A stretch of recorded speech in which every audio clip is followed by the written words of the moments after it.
All right, it's live. Cool. Thank you.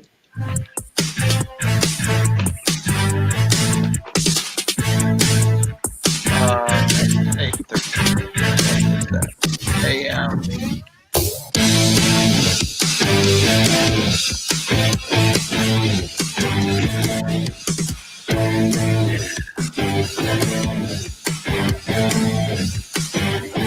Woo! There it is.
Woo!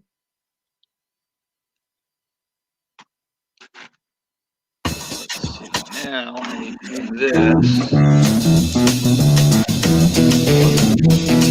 This is the Chris Duel Show. You know the day destroys the night, night divides the day.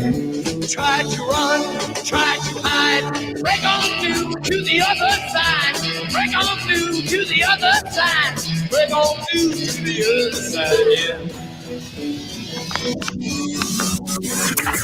Now, Chris Duel. The Monday after. The Monday after We find out who's going to the Super Bowl.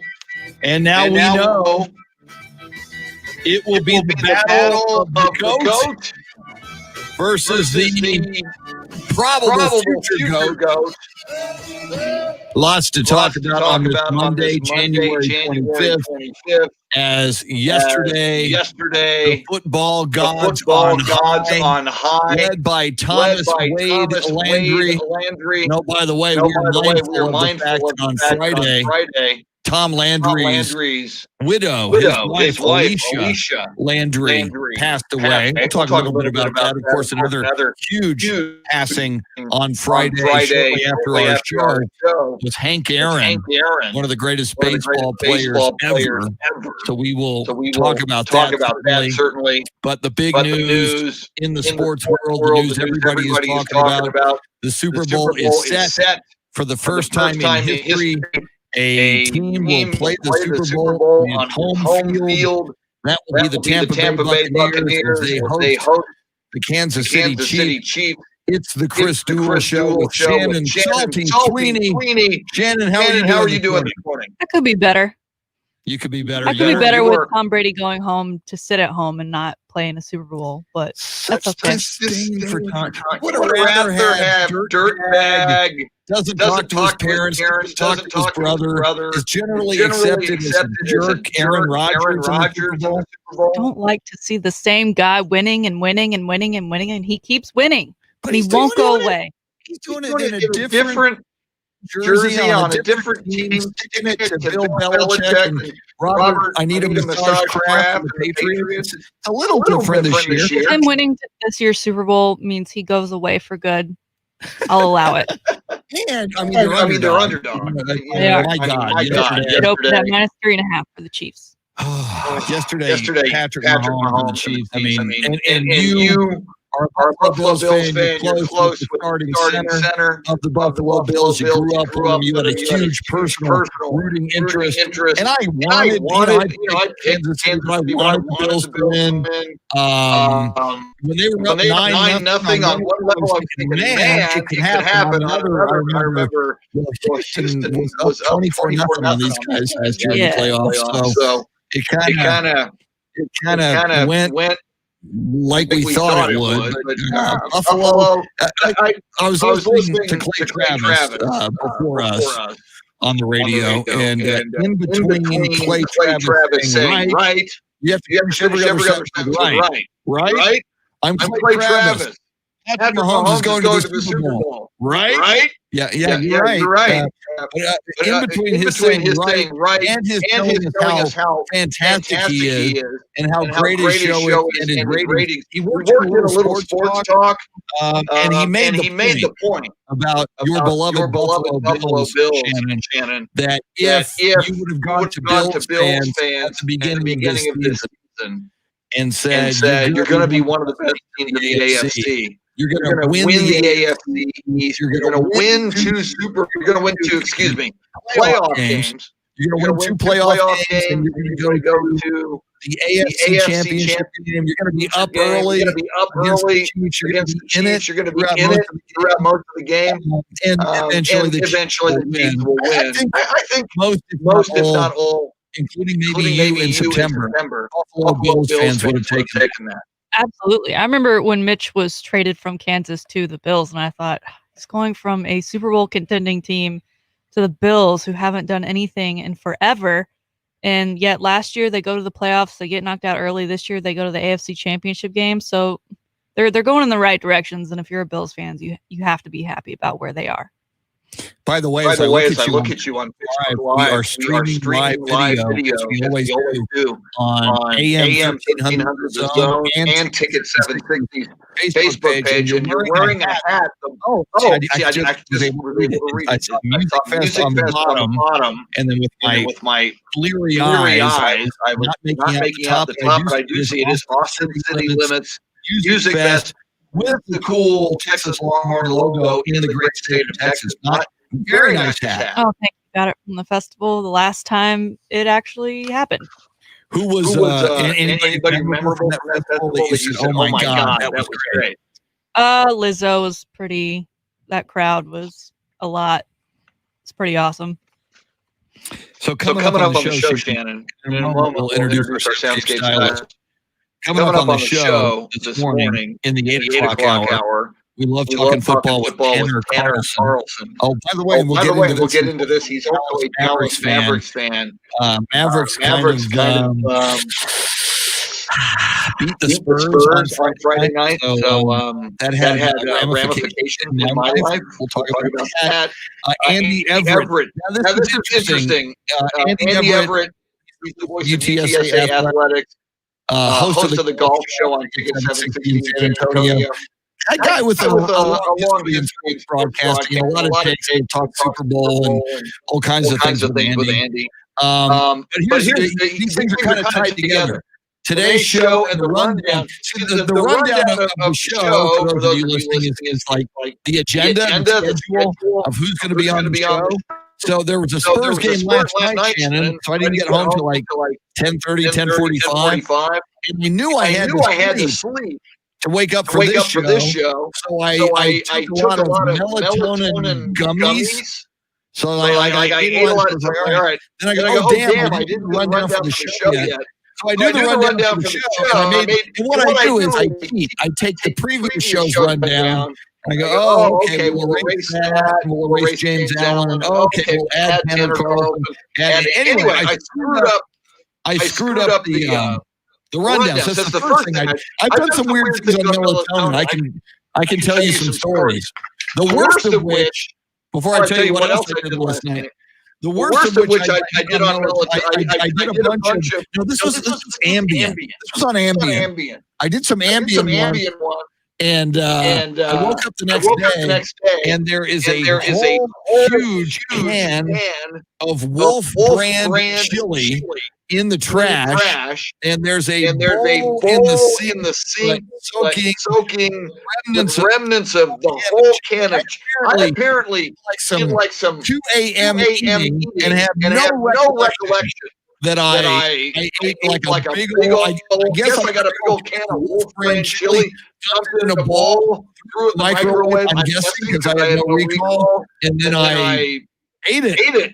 So there's stories like that. With Ambien and occasionally melatonin. So here's the other thing I did last night, Shannon. My mom is like 97 years old. Half the time I stay with my mom, for like half the week to make sure she's okay. She's 97. And the other half of the time, my sister will come over and stay. So last night, after doing the rundown and after doing melatonin, it was 11:28 p.m. and I wrote a little text to my wife as I went to bed. And I said, "I love you," with a couple of emoji hearts. So I wake up this morning and I look at my text. And I sent "I love you" with emoji hearts to Andy Everett. Oh. So Andy Everett is waking up this morning. I don't know how he's going to react to me on the show this morning at 8:35. Andy Everett is going to wake up to a text from me saying, "I love you," emoji heart. And did your wife wake up this morning upset? She's like, what? You're not going to text me? Over what are you doing? So yeah. The chili thing, that doesn't sound good, melatonin or not. That shouldn't be something anyone does. Well, but there, if you Google, and there was a and apparently it happens a lot with food with Ambien. There are a lot of sleepwalking, a lot of sleep eating, and a lot of sleep driving.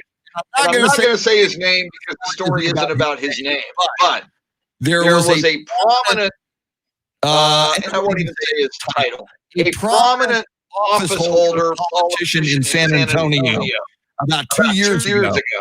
Who at a Whataburger drive-in crashed his car into another car in the Whataburger drive-in at like 2 in the morning. He was only in his underwear, and he was a high-ranking San Antonio official, and he apparently was doing Ambien.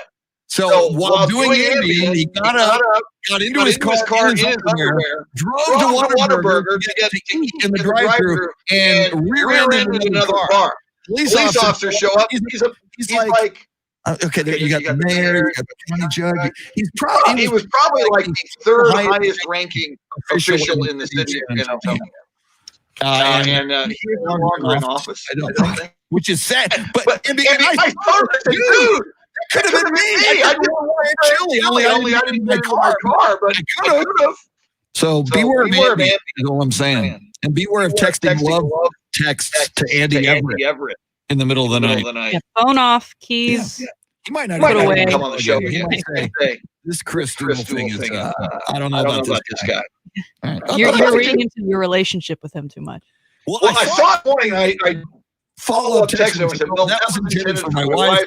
But I do love you." So I mean, I'm all about the love, but that was intended for my wife. All right, it is 20 for the love of God. It's actually 21. We do this at 6:20-ish and at 7:20-ish, and we do it 12 times throughout the day here on this radio station, whether you're listening on AM 1300 or Ticket 760. It is the grand in your hand cash contest, easy to say, and it goes a little bit something like this. Let us give you money.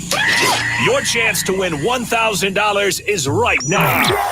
Text the nationwide keyword GRAND to 200-200. You'll get a confirmation text and info. Standard data and message rates apply in this nationwide contest. Once again, that's GRAND to 200-200. Good luck. Good luck. Good luck. Something the Spurs did not have on Friday night. Shannon, we mentioned on the show Friday. And we're kind of talking about it on the way out, so we didn't lay down some hardcore concrete parameters. As I recall, at least one of the parameters was on social media. If Spurs lost I would have to represent the Mavericks with some Mavericks gear, at least on a social media profile page, and probably make a media post. If the Spurs won, you would have to do the same. You even mentioned an apology to Spurs fans. I mean, obviously, I'm prepared to make an apology to Mavericks fans. So, it's not been other than my conference championship picks, which were good. Perfect, yeah.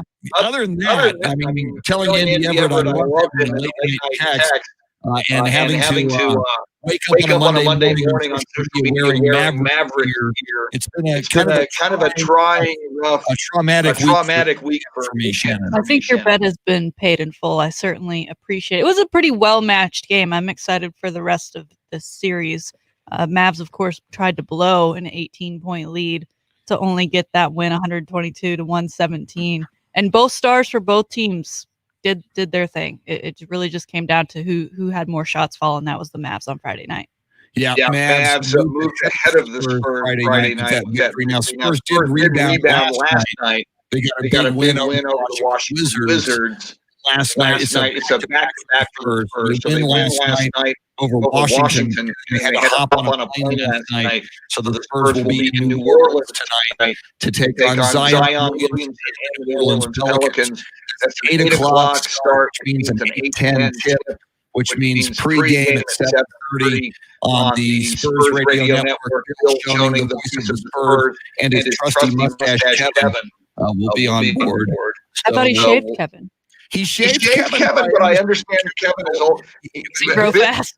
Bill's such a virile, masculine man.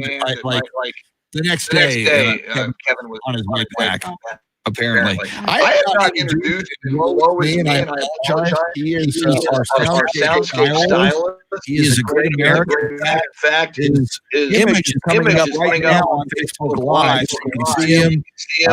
He is lovely, talented man who rejected Oklahoma Satanic University and instead opted for Oklahoma Christian University, where someday there will be a statue of him in front of that university. Jeremy Fouts, what is up? Good morning to both of you. Chris, I have some good news, sir. Today is Bubble Wrap Appreciation Day. Bubble Wrap Appreciation Day. Now, when you bubble wrap, do you plug your bubbles and like pop the bubbles with your thumb? Oh, yeah. That's kind of a weird. Part of the experience. You just kind of individually pop each one. It's fun. So it is national or international wrap day? It doesn't say. It just says wrap. Okay. So I'm going to assume it's worldwide. Because some of these that's like an Amazon made are international. I gotta get it right. Amazon made this one up. Yeah, gosh, everything has a day. Look around. I see some paper day. Face mask. I'm sure there's a face mask day. We got sunglasses. I'm sure there's in it. I mean, everything there is on the earth has its own day. All right. What's going on Facebook Live? I see comments. Richard Castro, who is a huge Longhorns fan. So Longhorns should be back in action this week. We'll talk Longhorns this morning as well. Sam Tobias, Brock Oklahoma thing. So we'll talk a lot more.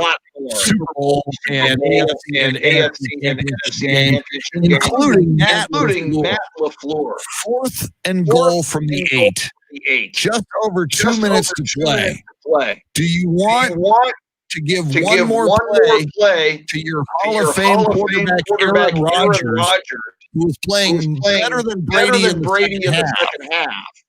Or do you want to kick him? Oh, by the way, you scored a touchdown. You're tied and probably going into overtime at Lambeau Field. You want to do that, or do you want to hand the ball back to the GOAT? Tom Brady. Apparently, Matt LaFleur. And Mike McCarthy was trending last night on Twitter. I'm like, why is Mike McCarthy trending? Because all the Packer fans are saying that was such a Mike McCarthy move. It was so unimaginative and conservative and safe and wrong. We'll get into that. What Shannon has to say about that. Your phone calls. Join us. You want to sound off on the Packers Bucks game? You want to sound off on the Chiefs versus Bills game? Oh, by the way, I'll tell you what, we'll tease that. I'm such a tease. Shannon will tell us the poll question in just a few moments in the next segment. Interesting poll question. Depending on the outcome of Super Bowl 55, I think it could affect the outcome of the poll question in reality. Little Benny and the Jets. John. Beautiful. Lots coming up. Don't go anywhere. We're with you till 9. Duel show. Woo!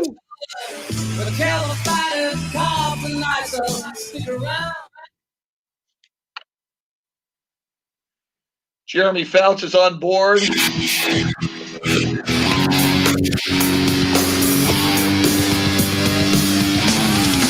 still got the echo. Thank you, my heart engineers, for all the help. Thank you.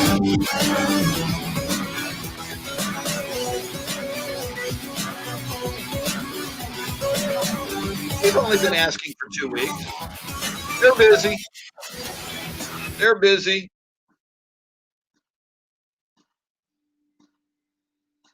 I've got to wish my sister, Beth, a happy birthday.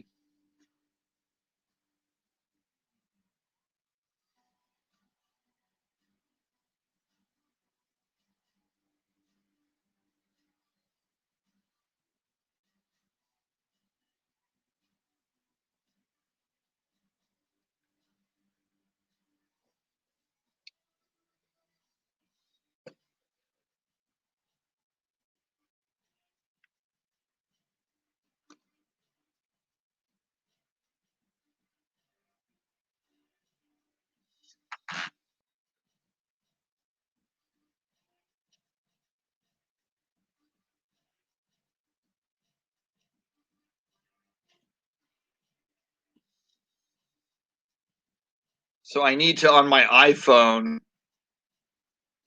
find some pictures of my sister so that I can, you can't just say happy birthday. You need a photo, right? I sound like Clay Travis. You need a photo, right? I'm Clay Travis, right? Chiefs are going to the Super Bowl, right? And I'm amazed. I watch the media. I watch TV news, and there are certain news anchors who do that all the time. It drives me crazy. It's like every third sentence they end with right. Well, the Congress will send the articles of impeachment to the Senate this morning, right? It's like, yeah, you're right. Are you asking us? Yes. Keep going. You're right. And these are paid professionals. These are people who get paid to communicate. All right.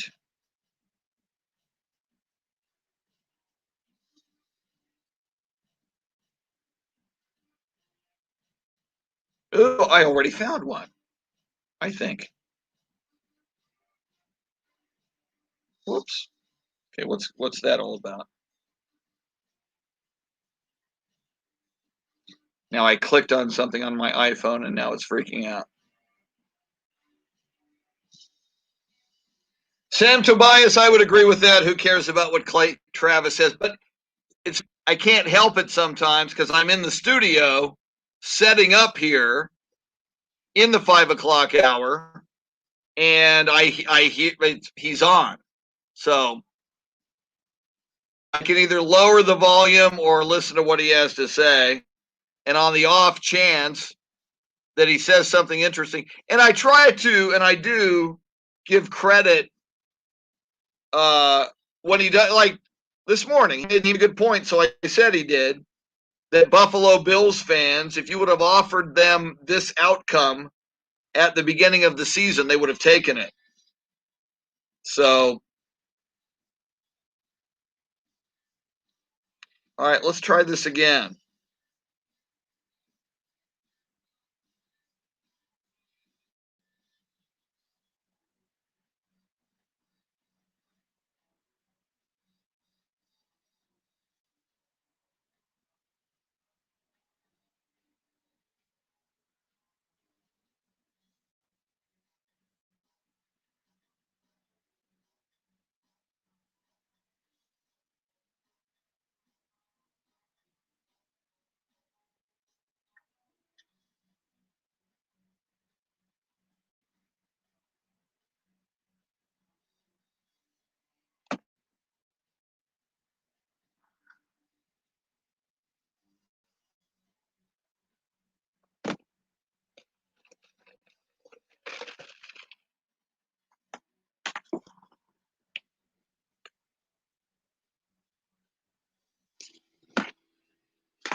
I had to sneeze.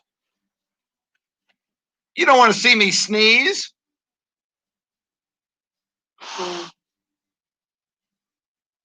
All right.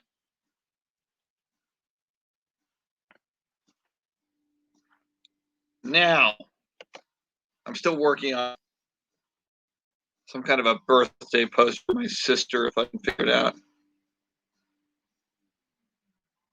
Okay, what is that? Okay, I see what's happening.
Grand wasn't the correct word. Jeff, I don't know what that means.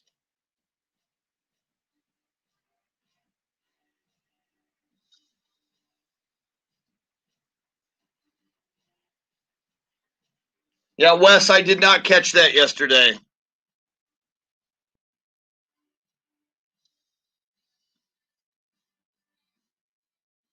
But he said that over a year ago, the NFL in 10 years. So shouldn't that be down to 9? I'm just saying.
Shannon is back on the video.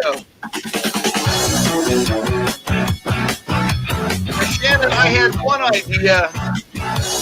Maybe one of these segments we do it with this, because the echo is somewhere, and I don't think it's on my end because I picked my computer. So maybe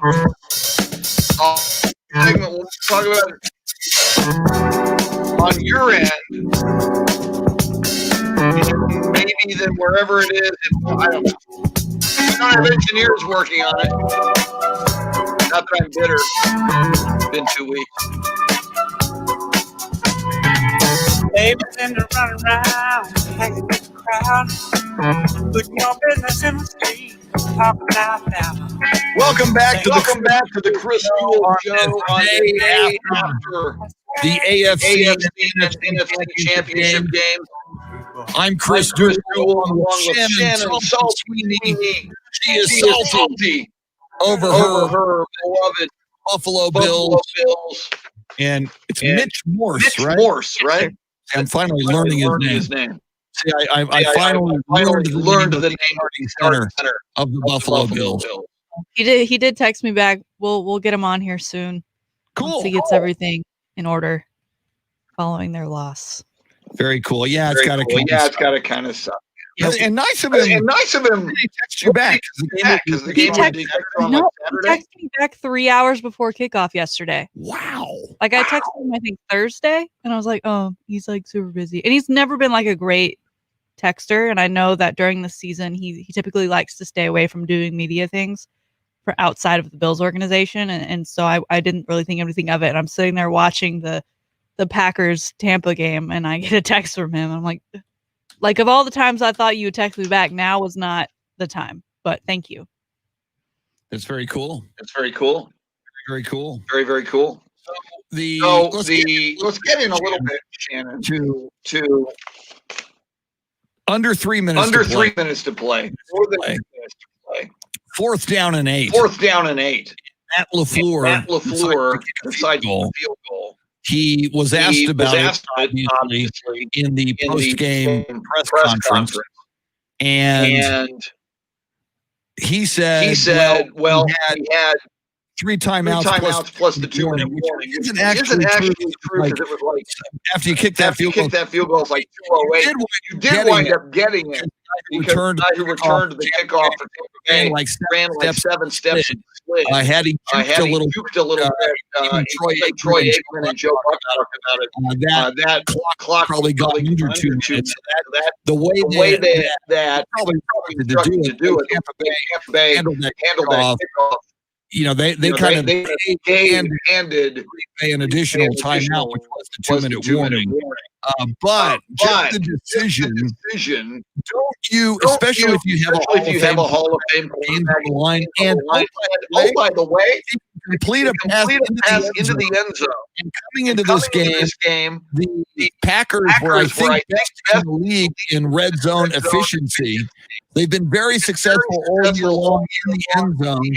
Don't you take a shot with your in that way, if you believe in the whole 2 minute warning thing, even if you don't convert, then you're down 8, and if you really believe your defense is going to stop Tom Brady and the Bucs, then you're going to get the ball back anyway. With a chance down 8 to still come back and put the game into overtime. To me, it was a no-brainer. I heard Troy Aikman saying, I'm surprised he's not going for it on fourth and 8, down 8 points.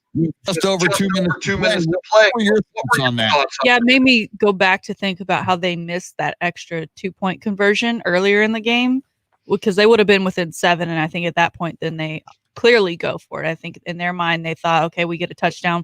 We're probably going to have to end up getting a field goal later on because we probably won't convert on 2 because we didn't last time. And so I think he played it safe and went for 3. Hoping he could get the ball back. And then, of course, the Packers defense kind of shot themselves in the foot, allowing Tampa Bay to extend that drive and ultimately run out the clock to end that game. I don't understand the logic. This is win or go home for the Super Bowl. Aaron Rodgers, Tom Brady's on the other side. We've seen what he hadn't been playing. He threw 3 interceptions in that second half. Of course, Packers only scored off of one of them. They got a touchdown off that first one, did nothing with the other 2, which I think, that offense really struggled, especially after that strong week they had against the Rams. But ultimately, I don't understand the play call, why you don't take the chance, because at that point you left yourself with, you still have to get a touchdown. So why not try to get the touchdown to begin with?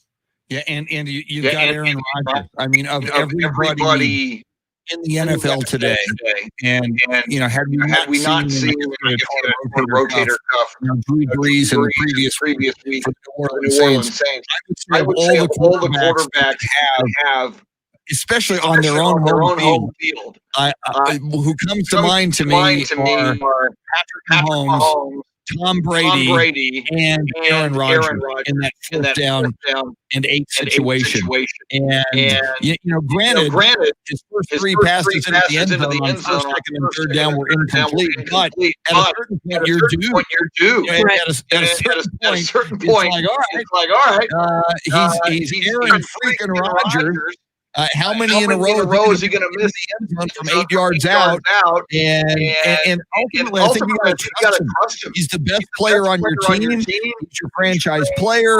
He's the reason you're there. You let him sling it into the end zone. You let him find a way. And man, Aaron Rodgers, even though he did not throw Matt LaFleur, his head coach, under the bus in the post-game comments, man, you could tell. It's gut-wrenching. As he said, you had one bye week. You play the whole season, and certainly at home, the Green Bay Packers expected to win this game. This is a team that also went to the NFC game last year against the 49ers at Levi's Stadium in Santa Clara. To go that deep and to expect to win and to fight to earn the first round bye, to be playing in your house at Lambeau Field, and to be knocking on the door at the very end, and play. And another reason I would have done it, Shannon, as you documented, you're playing better than they are in the second half. Yeah, Brady's turning the ball over. You're coming back. You should have scored more than just the 7 off the 3 interceptions, but you are playing better. So just got to be god awful from Aaron Rodgers' perspective and anybody on that Green Bay Packers football team. They thought they were going to win. They thought they were going to the Super Bowl, and to come that close and not get over the finish line and head to the Super Bowl has got to be so tough.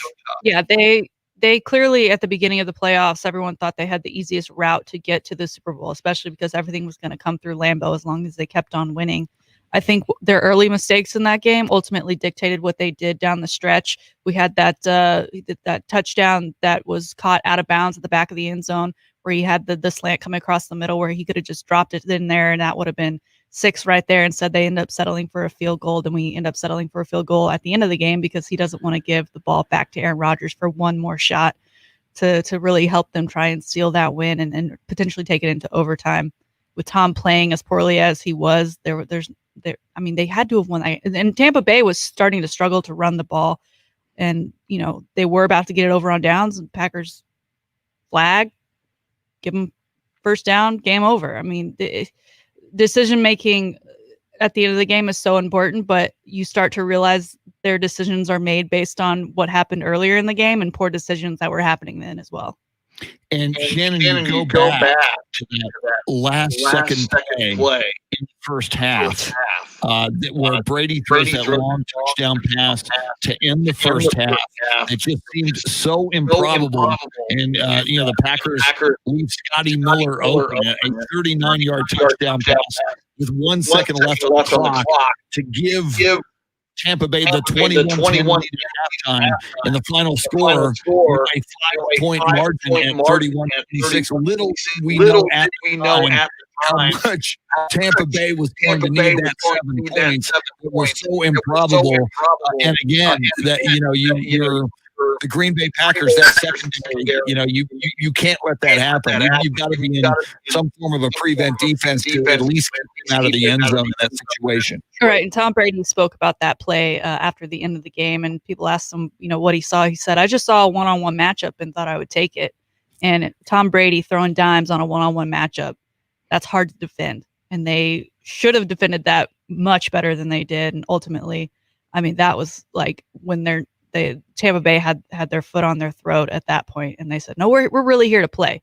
We want to bring this home to Tampa." And ultimately, that's what they did. And I can't believe that Tom Brady is going to his 10th Super Bowl. that he's going to play on his home field on his new team, his first year. Coach makes the player. I think the player makes the coach here. Tom Brady is taking Bruce Arians to his first Super Bowl as a head coach. He's taking all these, odds and ends of players with him. I just want him to walk away at this point, end on a high, and leave the rest of us alone. There you go. And Tom Brady easily wins the divorce with Bill Belichick, Robert Kraft, and the New England Patriots, which leads us to our poll question. And this is why I find it intriguing who these two quarterbacks are and who Patrick Mahomes may eventually become in the long term of his career. We have a question. We've got which QB will finish his career with the most Super Bowl wins. So Tom Brady right now sitting with 6. Of course, we got Tom Brady or Patrick Mahomes. Tom currently winning with 87%, Patrick with 12.5%. I think it's a good argument, though, because you think about their ages and how young. Patrick is 25. He'll be 26 soon. He could in 2 weeks have 2 Super Bowls under his belt. And Tom Brady, I know he says he's going to play for 45, but you just don't know. He's 43 right now? Yeah. So that's 2 more seasons? Yeah. And everything we know. When it starts to go for an athlete, this. I mean, it's fast. When a wide receiver, when like Des Bryant, he couldn't separate anymore. It's like overnight he was a different player. And that happens to wide receivers right around age 35, typically, unless your name is Jerry Rice. And while Tom wants to play until 55, we kind of saw that with Breeze too. Right. And even though we now hear there's a rotator cuff in that final playoff game for Drew Brees, but when it goes, it goes. But here's what I find fascinating about this matchup, as you mentioned. Tom Brady's got 6. Patrick Mahomes has 1. If Brady gets this win in the Super Bowl, he goes to 7, and he's got 6 more than Mahomes. That ain't easy. Even though Mahomes plays 43. That means a lot. He needs a lot of Super Bowls just in the scheme of things. However, if Mahomes wins and their favorite, 3.5 favorite are the Kansas City Chiefs, then all of a sudden 6-2 and the spread is 4. And as you mentioned, Shannon, let's say he's not a freak who plays until he's 43. Let's say he plays until he's 40. 15 more years, win 4 more Super Bowls, 5 to become the ultimate record holder. I think that's based on the Patrick Mahomes we're seeing now.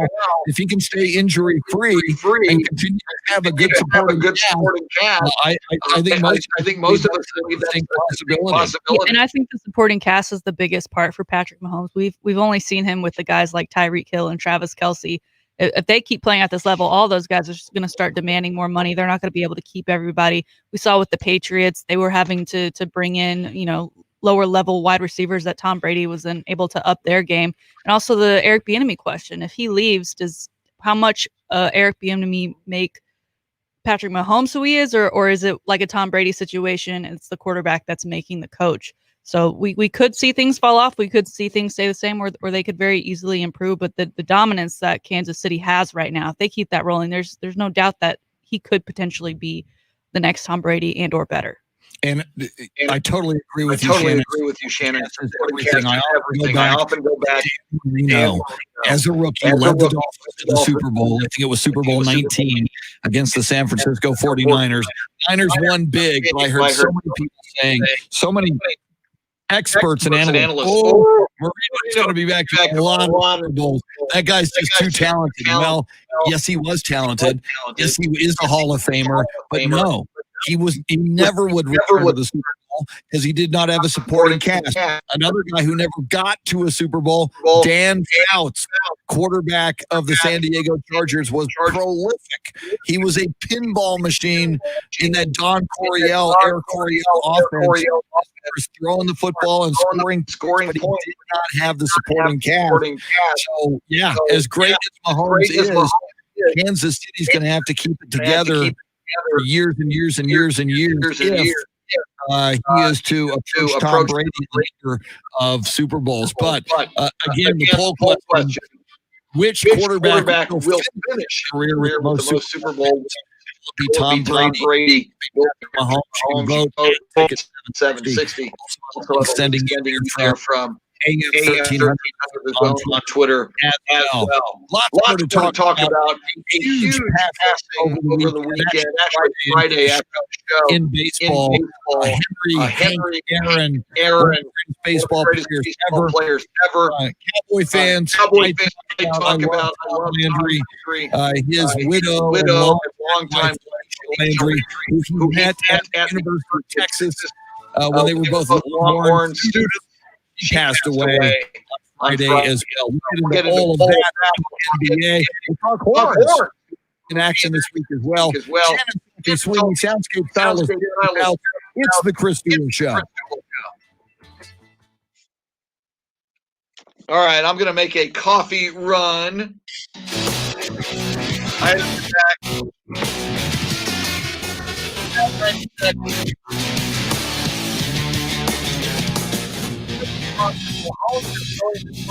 Michael Jordan as the best athlete of all time. And he continues his path. Wow. That's a great. Clint, maybe we'll get into that with Shannon. Can Mahomes not only be the GOAT in football, but can he be the GOAT sports overtaking Michael Jordan? That is quite the assertion by you, sir. And I know you're a Texas Tech Mahomes partisan, which is fine, which is cool. I'm getting coffee, therefore I'm wearing a mask. So I believe in math and science and not idiots. Thank you. Be right back.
Might do celebrity deaths. How many people died? Larry King, Hank Aaron, Alicia Landry, James White up in Austin. So once again, I think "Funeral for a Friend" by Elton John. It opened up tremendously. So we might do that. Got the contest again at 7:20. If I can do it at 7:20. John McGee, good morning. Yeah, the more I think about it, and granted I'm biased, I was pulling for Brady. I'm happy. I kind of like it, the fact now, part of the Aaron Rodgers narrative is he doesn't do well in the NFC Championship game.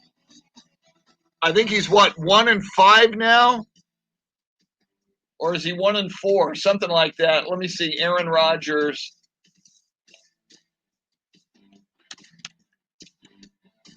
In NFC Championship games. I think he's 1-4 now.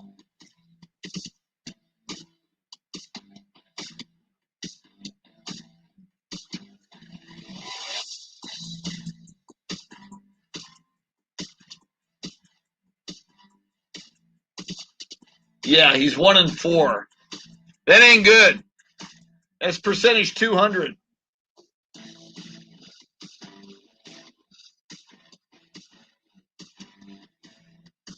Aaron Rodgers is 11-8 as a starter in postseason.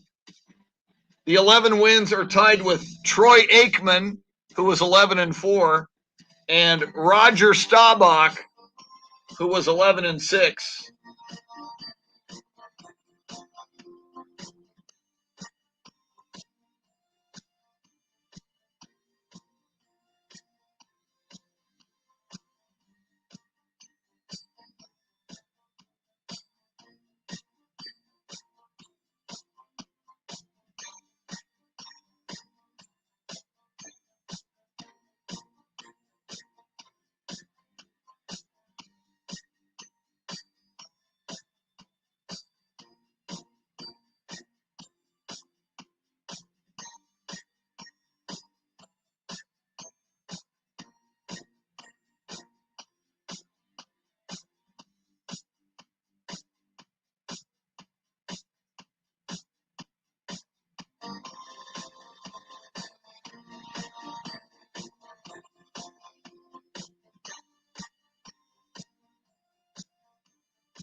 John McGee says Mahomes is going to be the quarterback you love to hate because he's that good.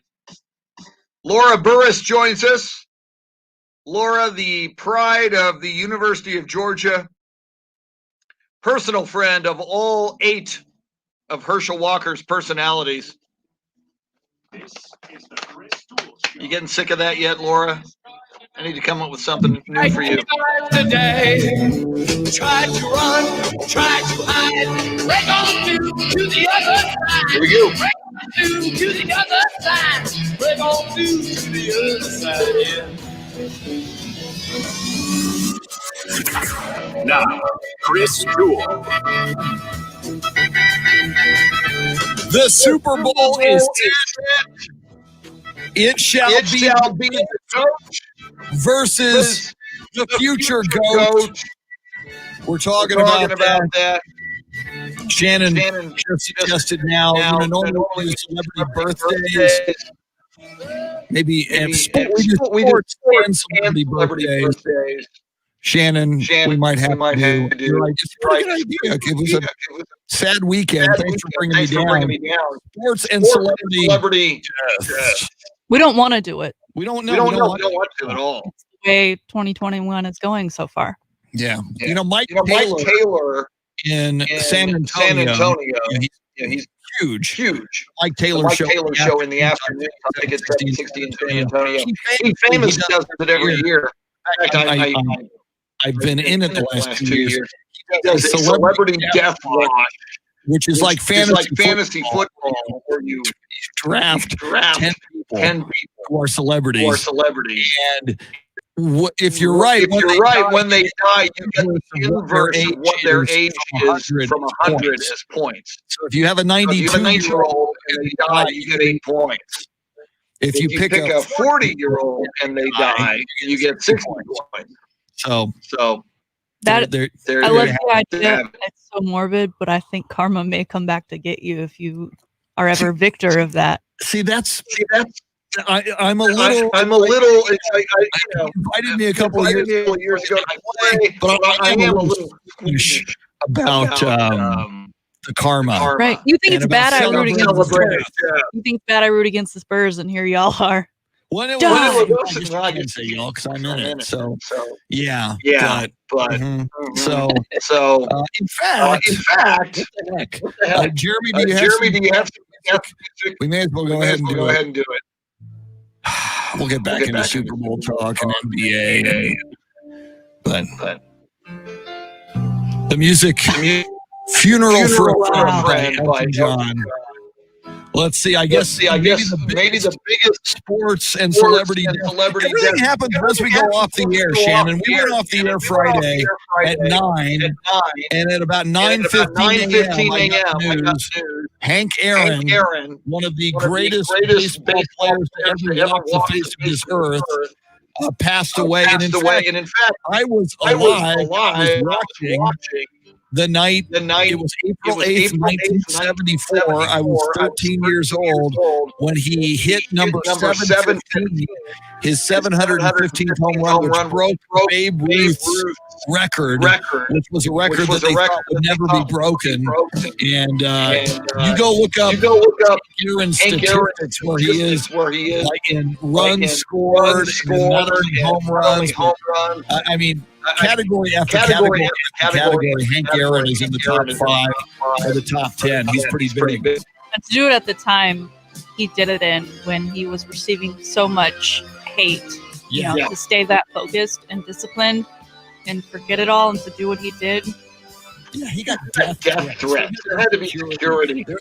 I mean, freaking racism. Bad today. It was maybe worse than 1974. But yeah, he had a special secretary just to wrangle all of the hate email and death threats he would receive. Hank Aaron was 86 years old. Most career runs batted in, most career total bases. These are still Major League Baseball records. Most career extra base hits, 25 All-Star appearances, That is still a record. A 25-time All-Star, World Series champion in 1957. The list goes on and on and on and on. Hank Aaron, and he would become a voice for tolerance and speak out against racism. And he was none too thrilled with Barry Bonds. Barry broke his record. Hank was convinced that Barry Bonds was juicing, and I think Hank was right. You said 25. 25 now they were playing 2 All-Star games this season at that point, right? I'd have to look Still incredible. that up. Yeah. But that should be a note there. Were they playing 2 All-Star games this season? Is that where that comes from? That's what I was hearing on the the tributes. Okay. Nonetheless, nobody else has broken the 25. Even with that. Celebrity death. I guess the second biggest over the weekend. Larry King. Long time CNN, the Larry King Show, around forever and ever. Prolific broadcasting career. Was Larry King? I know you're Shannon. Was Larry King on your radar? When you were growing up? Was he still on CNN? Or was that all before your time? I think he was still on CNN. But that CNN wasn't a channel that anyone in my family watched. I mean, he knew who he was. I mean, that's just how prolific. I never watched him on TV, but obviously knew who he was. And so sad that he's part of the COVID-19 casualties and died so early on Saturday morning. Yeah, he was a trailblazer in broadcasting. First on radio, television. He had like a ton of why. I don't have his. Speaking of, did you see Piers Morgan's tribute or whatever you want to call it? The tweet. Yeah. Oh my gosh. Go ahead and talk about it. For those who haven't seen it, what did Piers Morgan have to say? Piers Morgan was basically the Larry King in waiting at CNN. So they worked together, had a great friendship, and then apparently it all went to pieces when Piers replaced Larry King on CNN, and they just had a mutual hatred of each other. And he said that Larry King compared his hosting of the show to dealing with an ex-wife, and Piers said, "Oh, that was a topic he would know very well, though, because he had so many." Yeah, he just died. Yeah, he just died. You're taking a shot at him, and what people slammed Piers Morgan for on that tweet was, "You're making it all about you." Yeah, which is very him, but still. Yeah, if you don't have something guys. If you don't have something to say nice about the dead, then don't say anything. Piers Morgan. All right. Two more at least. I love Tom Landry. He's my favorite head coach ever. He's a war hero, greatest generation. Took time off from playing football at the University of Texas to go fly B-17s in World War II, which, by the way, my dad also flew B-17s in World War II, which I always thought was kind of cool. My dad was born in 1923. Tom Landry was born in 1924. Tom Landry passed away in the year 2000. His wife Alicia was a number of years younger than Landry, but they met at the University of Texas. They married. They were soulmates. She was the love of his life, and she lived many years after Tom Landry. Nearly 21 after Tom Landry passed away in February of the year 2000. So Alicia Landry has passed away, and Shannon, an icon in Austin. And across the great state of Texas has also left us. Yes, Mr. James White passed away yesterday. I know a lot of people around the iHeart compound here, specifically on our country stations, have come to know him very well over the years. And the Broken Spoke, obviously a big piece of Austin and Austin music history. So he'll certainly be missing. And so sad that it happened at a time when the Broken Spoke isn't, I don't even think it's open, thanks to COVID. People haven't been able to enjoy that space for quite some time. Yeah, the Broken Spoke, iconic, and obviously James White, the owner and the honky-tonk legend. James White was 81 years old. And do we know how James White passed away? I'm flipping through a bio here from KXAN. I'm not sure. I don't see it. When we when we hear about it, these people passing, obviously the first thought we have is it COVID? I don't see that yet in what I'm reading, but nonetheless, however he passed. Man, James White was very special. U.S. Army. And hosted some of the biggest names in Texas country music at the Broken Spoke, including George Strait, Dolly Parton, Willie Nelson, Garth Brooks, Chris Christopherson, and I'm sure Kinky Friedman. So yeah, George Strait's last album cover, I believe, was just a picture of the Broken Spoke. No kidding. Very cool. So there's that. It's all right. Hopefully we want to do often, but when birthdays are much more fun. Yeah, sports and celebrity deaths. Although we like to think more about the birthday. By the way, speaking of deaths, I got to do tomorrow. Shannon, you know what tomorrow is the anniversary of? Kobe Bryant. Kobe. And what's interesting is, unless Wikipedia has, I saw a lot of people this morning. I saw the LA Times. 1 year anniversary, and all of this, and I'm like, okay, I thought it was 36. So I Googled and Wikipedia Kobe.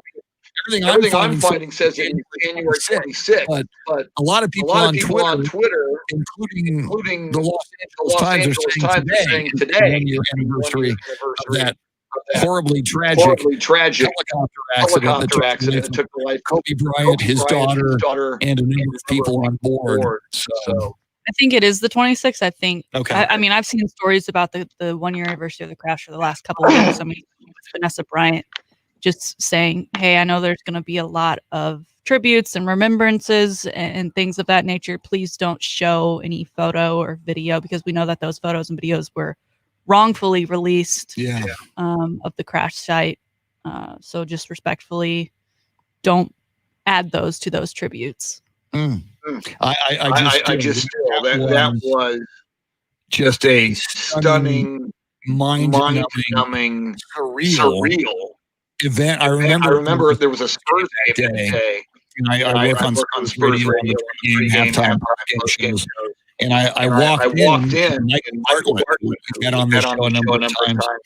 And Michael Bartlett's the engineer for Spurs radio. And I walked in and he says, Kobe Bryant's dead.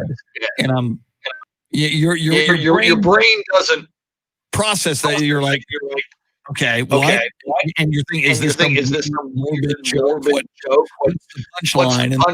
That's ridiculous, and that's impossible. And Kobe Bryant is like the night before. LeBron James moved to third place on the all-time scoring list in the NBA, ahead of Kobe Bryant.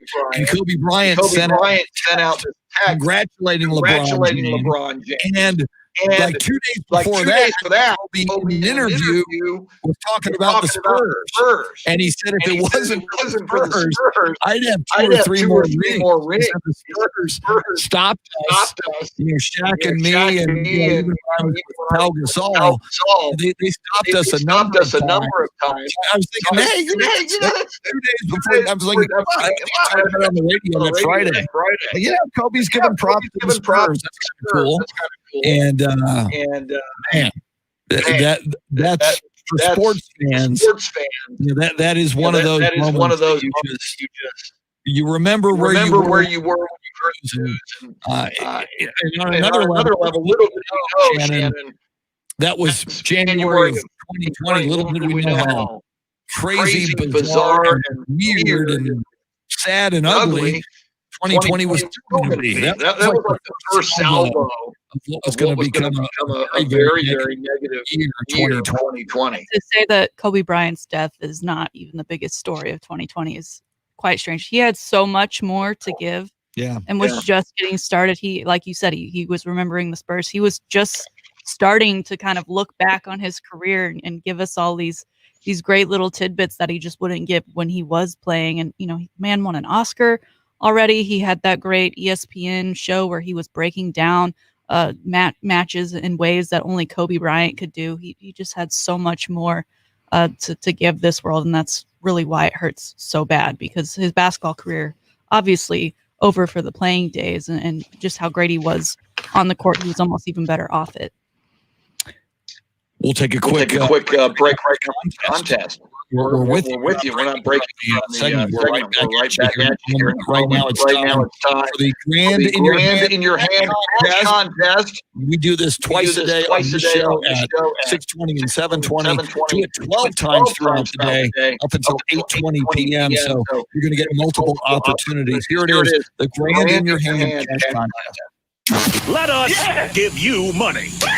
Your chance to win $1,000 is right now. The nationwide keyword. Money at 200. Get a confirmation text and info. Standard data and necessary supply in this nationwide contact. Once again, that's money to 200. Good luck. Good luck. All right. Lots going on in the world of sports. I know we're talking a lot about the Super Bowl and what happened yesterday in the NFC and AFC championship game. But another big development over the weekend, Matthew Stafford, Texan, and long-suffering quarterback Detroit Lions, they announced that they are parting ways. They're going to move on. I look at teams like the San Francisco 49ers, quarterback, the Indianapolis Colts can use a quarterback. The Houston Texans. I mean, this is a tangent to the Matthew Stafford story. We hear over the weekend that Deshaun Watson is interested in being maybe traded to the New York Jets. I don't understand. I've always felt so bad for Matthew. We talked about Patrick Mahomes a few minutes ago, and if he has the right supporting cast, can he break Tom Brady's Super Bowl record as far as wins and appearances? Matthew Stafford is a guy who never had a great supporting cast at Detroit. And where you land, especially quarterback in the NFL, make all the difference. And a cautionary tale for quarterbacks might be Matthew Stafford. Yeah, we talked about how Megatron just walked away from Detroit at the height of his career because he just couldn't take the losing anymore. Just didn't even want to go to another team. Just said, I'm done. Matthew Stafford here has been with that team his entire career. He's looking to get some postseason wins. I don't know where he lands in all this. It's interesting that Deshaun Watson going through the exact same thing. It says a lot about those franchises that your franchise quarterback, your leader of your team, is saying, no, thank you. Get me out of here, whatever it takes. You mentioned Deshaun to the Jets. I think that, again, says a lot about the franchise to go to another franchise that people have really looked down on, especially these last few years with all the coaching changes. And we've got our guy in Sam Darnold. Well, maybe he's not our guy. He's seeing ghosts all the time. The Lions, probably the worst run organization in the NFL. So certainly hope Matt Stafford lands somewhere where he is comfortable and can finally do something. But again, he needs those guys around him. He can't do it all himself. That's very clear.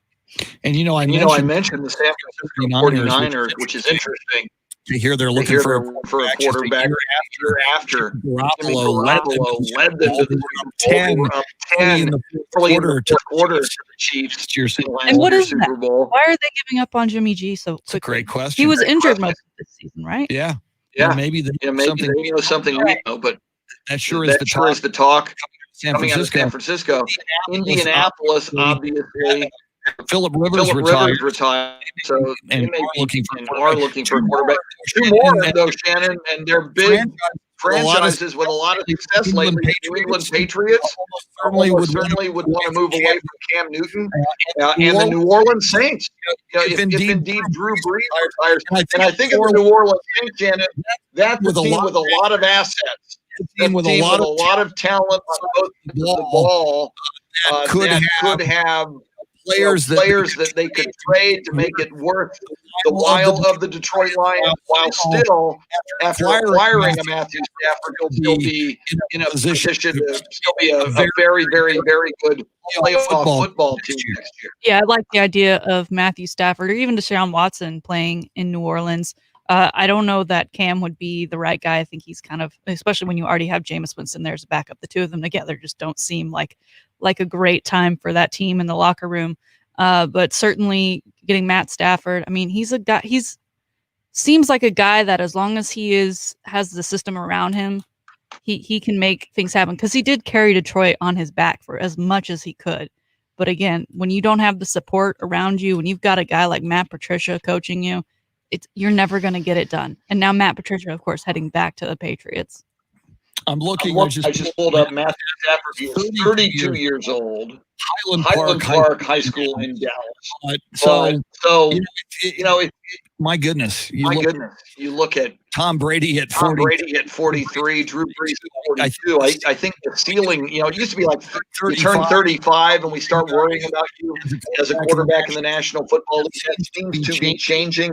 Although I'm guessing, he's had a lot of injuries that he's probably taken a beating as the quarterback of Detroit Lions. So you think at 32 he'd have some gasoline left in the tank, but my God, to imagine being as talented as Matthew Stafford is, and most NFL analysts will tell you very talented, and just watching year in, year out, all of these other teams and all these other quarterbacks having success, and you're just floundering in lion land. It has to have been a tough career for Matthew Stafford since he was the number one overall pick in the 2009 draft. He's a little bit like Phillip Rivers, in that he's just stuck with the team and just couldn't get out of that hole that they were in. And he probably saw Phillip Rivers go to Indianapolis and see that they could make it to the playoffs and perform pretty well. I mean, they obviously didn't move on, but they got there, which is something that the Lions aren't able to do. And now that Phillip Rivers is gone, he may be thinking that'd be a great place for me to land, as well as, like we said, New Orleans. There's a lot of openings right now and a lot of openings to come, seeing that Matt is leaving Detroit, Deshaun most likely leaving Houston. I think Carson Wentz is still kind of up in there. You even have coaches from the Eagles now saying that they want out. There's a lot going on just with the quarterbacks that we already have in the NFL. We haven't even gotten into who, Trevor Lawrence and those to follow from this year's draft. So very excited for this year's draft. I usually am not, but hopefully by that point we'll have some landing spots for these other quarterbacks. And then Dallas, we don't know what the Redhead's going to do, right? The Red Rocket. Is he going to sign again? Is he off to move? Does he want to be a starting quarterback? Maybe he goes to Detroit because that may be the only place that'll be willing to take him, because I don't know that anyone else wants to go there. Good point. Very good point. And one more thought as we take a quick break. You mentioned Megatron left early in the prior career, left Detroit. It was as an NFL franchise. And going further back, Barry Sanders. Barry Sanders had a lot more left in the tank. By all accounts, a lot of people think had he not left early because he was trying and he didn't have the will anymore, he might be the all-time NFL rushing leader now, and not Emmitt Smith. Barry Sanders played it for years. All right, quick break. We'll talk more football. It's the big story. The Buccaneers and the Chiefs now in Super Bowl 55. But we will get into some NBA basketball. We'll get into some college basketball as well, including the week ahead for the Texas Longhorns. Jeremy Fouts is your South Kid. She is Shannon Salty Sweeney. We're with you till 9. You're listening to the Chris Jones Show.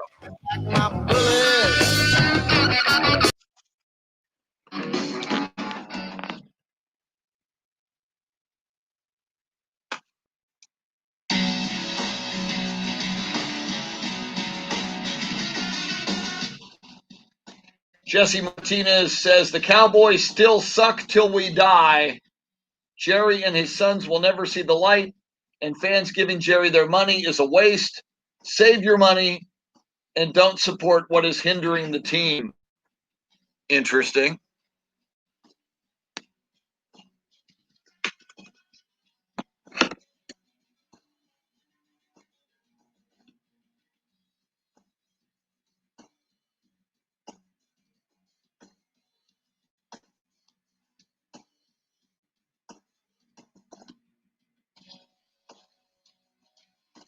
Carl Fisher writing, let me get this off my chest to all the Green Bay fans saying the refs screwed you. Just to let you know, we gave you 3 interceptions and you decided to go for a field goal down by 8. Refs did not screw your head coach. Your head coach did it to you. All right.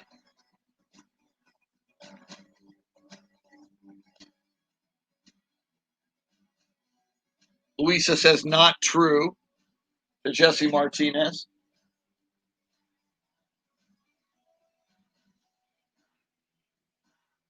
John Paul Albert, good morning.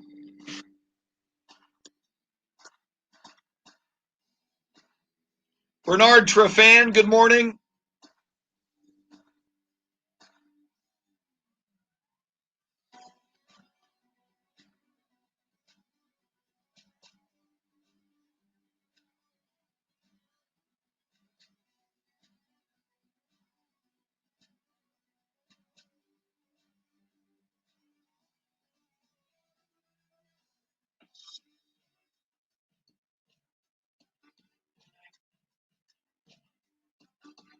I still have to post for my sister's birthday. I haven't done that yet. Let me do that.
Let's see.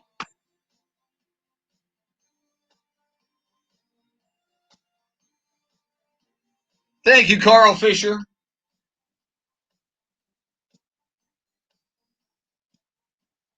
Pablo Perez, good morning.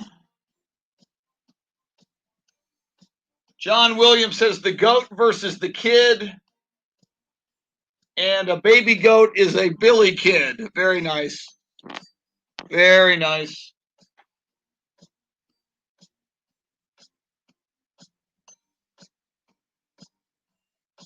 Shannon, I finally saw what you were. Okay, you just wrote that at 7:30. Yeah, we'll get into that.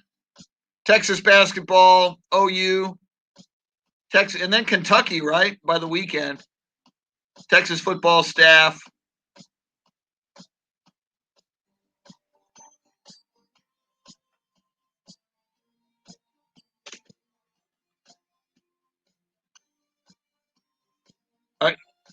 Jeremy, I see what you wrote. Are you talking about the video feed? Yeah. Okay, yeah, I shared it. Let me do that again.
Jeremy Fouts going with some Edgar Winter group, Frankenstein. Woo! Chris Duel Show, along with Shannon, Salty Sweeney. Welcome in on a day after we determined. We found out. They determined who would be going to the Super Bowl. It is the Tampa Bay Buccaneers. Tom Brady, Tom Terrific, the GOAT, hosting the Super Bowl for the first time ever. Super Bowl 55, the first time ever a team will play a home game in the Super Bowl. It's been close a couple of times. Once the LA Rams played in the Rose Bowl in Pasadena, but that wasn't their home field at the time. They played in the Coliseum.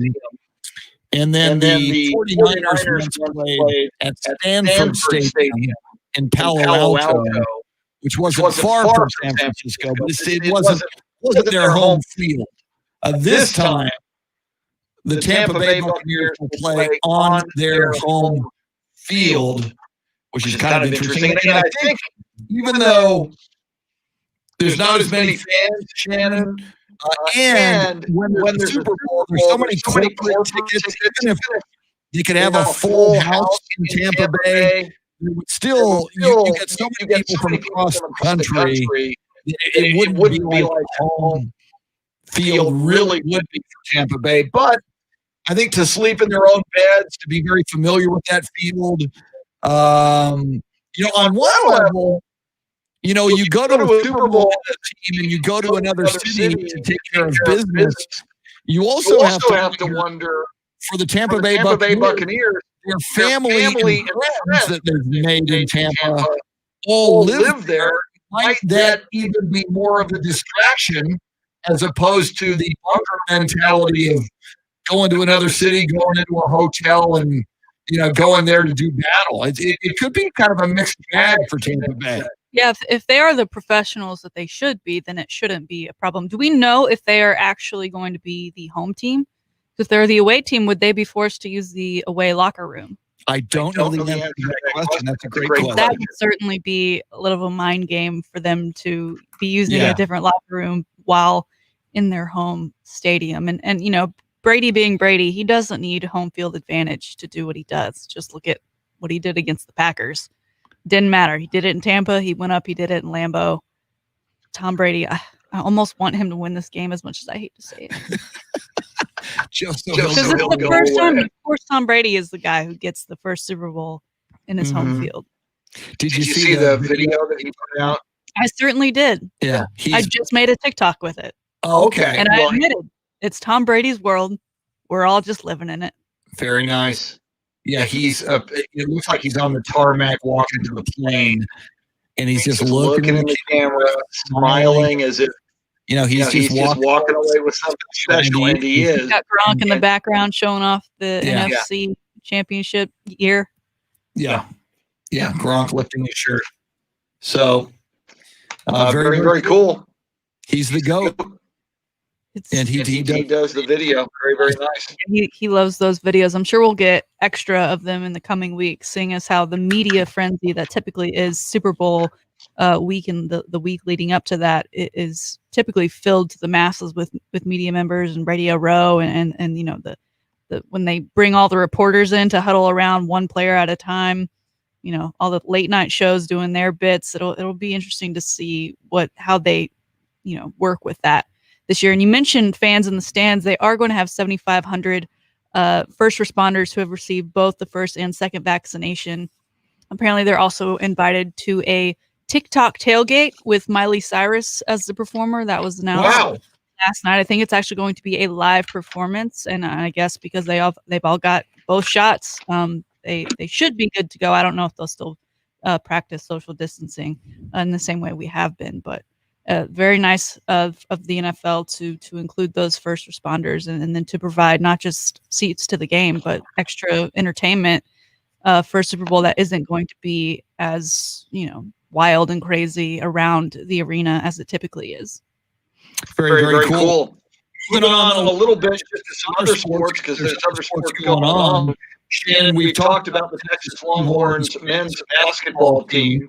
They have not played in a number of days because 10 days. 10 days? 10 days. Yeah, because their opponents have had COVID-19 issues.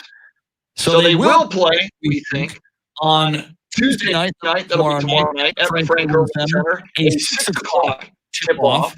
Hosting Oklahoma, Texas, number 5 in the country as we speak. We should get some new rankings that changes.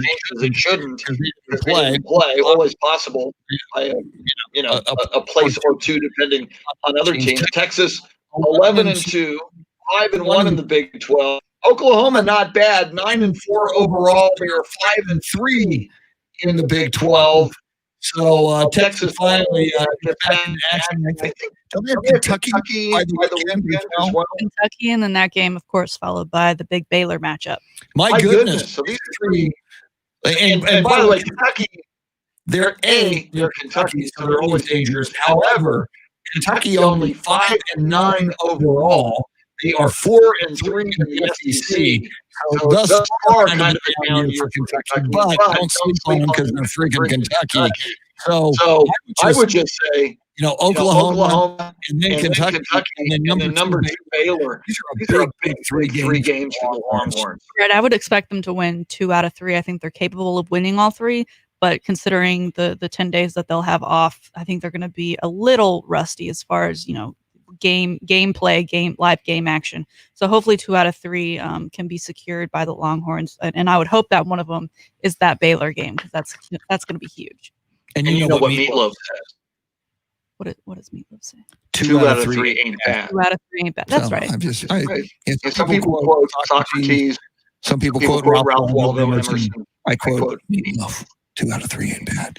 Speaking of the Texas Longhorns, we were talking last week about Mike Stoops coming and being the linebacker coach for the Longhorns. Apparently, Longhorn fans would have none of that. Apparently, there was a big backlash over that idea. Yeah, the story goes that Mike Stoops was offered the job. He even told Nick Saban and Alabama people goodbye, gave his goodbyes. He and his wife are going to be getting on a plane on Friday to come to Austin to search for a home. The backlash from fans overnight, Texas decided to reverse course and rescind the offer, and they've already gotten mined, supposedly, Their next linebackers coach, Sark, then said Friday morning, "No, he's not coming here." Those aren't true. Man, to be so sure that your wife you're getting on an airplane with your wife to go look for houses in the Austin area, and then have the Longhorns say, we don't think so. My goodness. I mean, we know that the fans and the big money donors in Texas control that athletic program, and I think Coach Sark took notice very quickly and rescinded the offer. I don't know if it's a great look for Texas fans, but I think it's best that Mike Stoops does not put on the burnt orange. And then, of course, Friday afternoon, we got the rundown of the official Sark staff. It's building up quite nicely. A lot of people are very happy with it. He's got 6 staff members who have been a part of a national championship team, unlike Charlie and Tom, who seemingly just brought their friends along. Sark has brought in coaches that he has great relationships with, but they're football relationships, and they're guys that he's comfortable with doing the jobs that they were hired to do to allow him to do the job he's hired to do, which at Texas, it's not just coaching a football team. It's all the extras that come along with it, from your appearances to press conferences to basically acting as the mayor of Texas and doing all the small details that you wouldn't necessarily have to do at another program. So he is going to be calling the plays, but we do have a great support staff for Coach Sark, and I think fans are getting more and more excited for this season, especially now that we know that Mike Stoops not an option. Wow, and you do have to like that Steve Sarkisian is bringing in assistant coaches who were on national championship teams. I think about the Cowboys and Mike McCarthy, and certainly Mike Nolan was a friend and a favor to bring him in as defensive coordinator. And it's about for Texas, as it is for the Aggies with Jim Fisher. It's about winning championships. They no more messing around.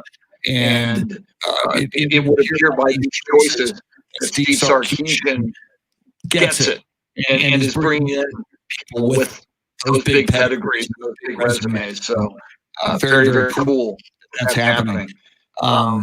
Once again, the big weekend of the AFC versus NFC and the Super Bowl. We'll continue to talk more about that as we roll forward. Media days like the Monday. It's like the Monday. We're 2 weeks away. It's 2 weeks from yesterday is the Super Bowl. I think typically teams are in place immediately Monday, isn't it? I believe so. So that'll always be. I mean, it'll be a little. Again, usually that's a madhouse. It's a mob scene. Now with COVID.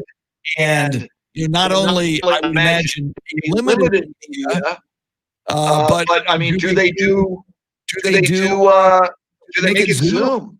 I mean, it's going to be interesting to see how they do that. They make it Zoom, or maybe, instead of utilizing the whole field for 6 or 7 different players to have their conferences at one time, where it's just a madhouse on the field, if they kind of make a stage of some sort where they go one by one and media members spaced out around the rest of the field. That should be super interesting to see, because we sometimes get the most fun answers of this season, right? Because people are at that point, they're relaxed, they're having fun, they've made it to the Super Bowl.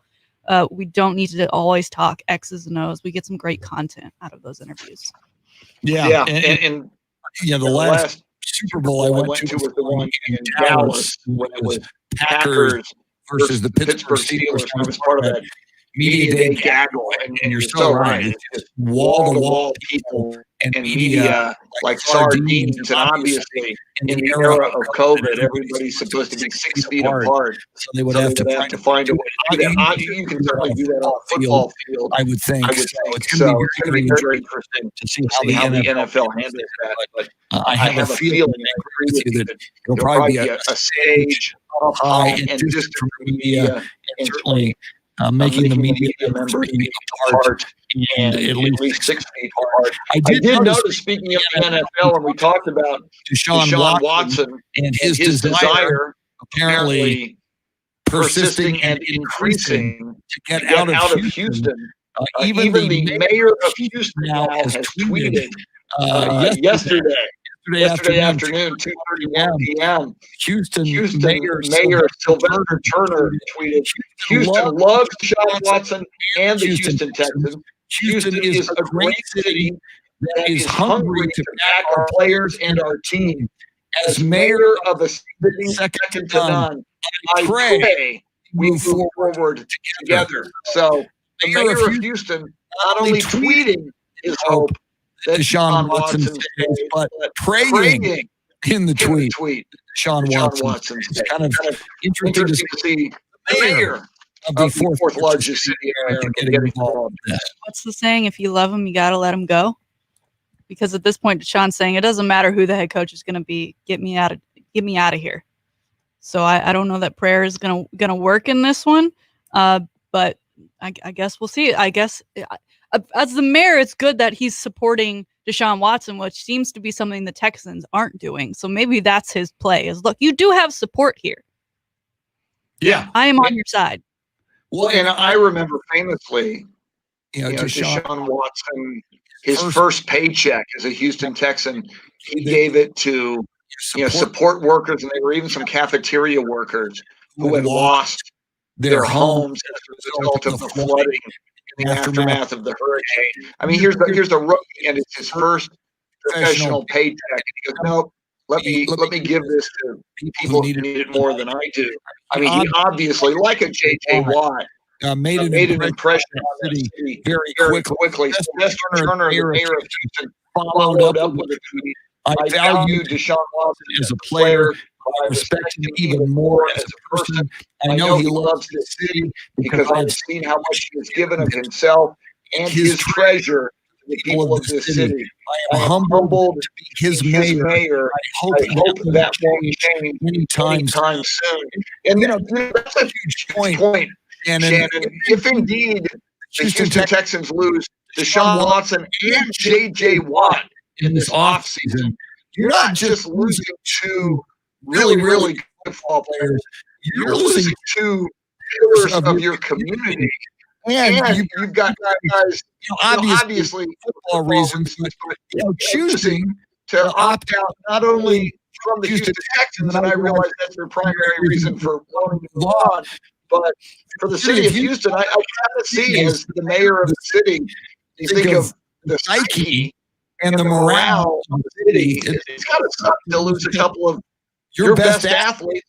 By the way, not that these guys were any philanthropists, it would be in the same year they lost James Harden and Russell Westbrook. And George Springer.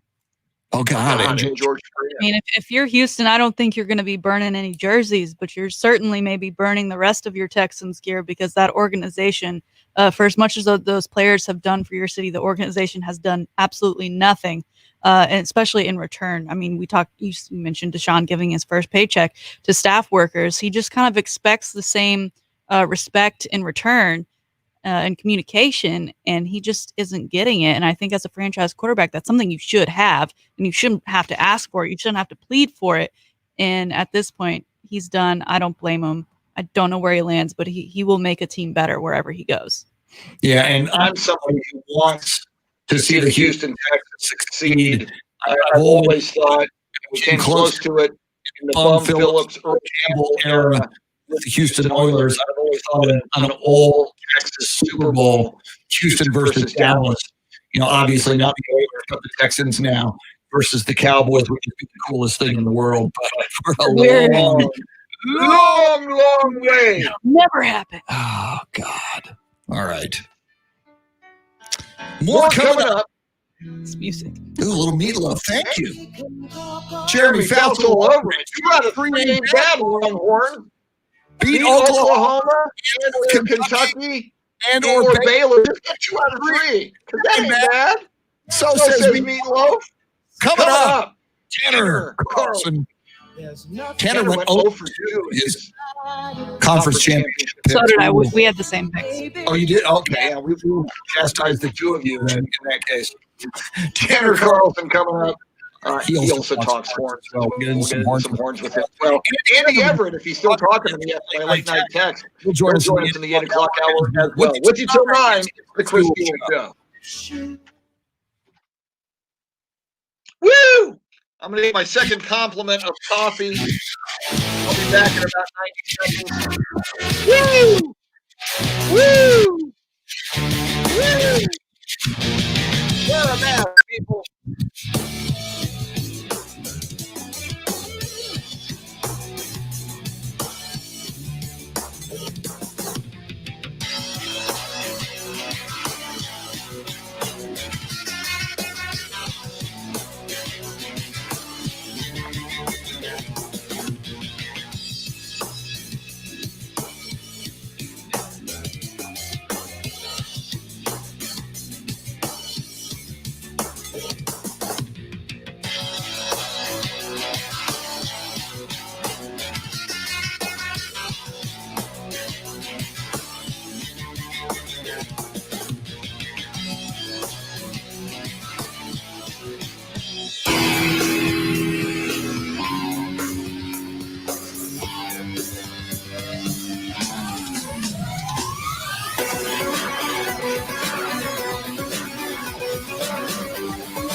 It is amazing how quickly those batteries can go. Reading live, it's fun. Yeah. Let's see.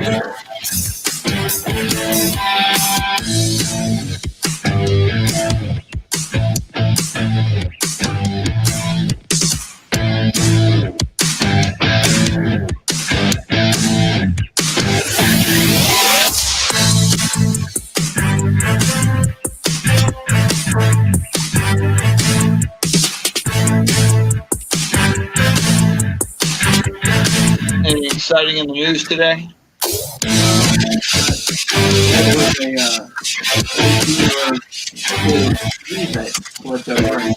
Full of bees, as in.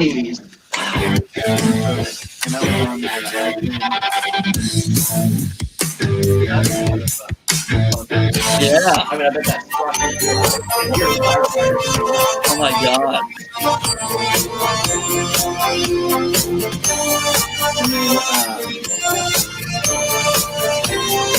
standards, threshold I just find that amazing. From a qualification standpoint. Yeah.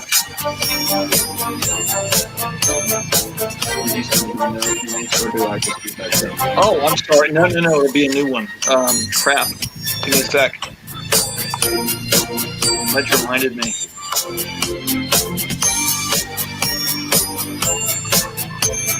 Oh, man.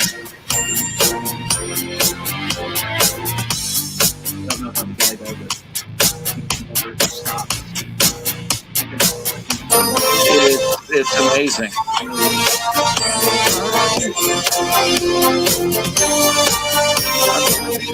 Here.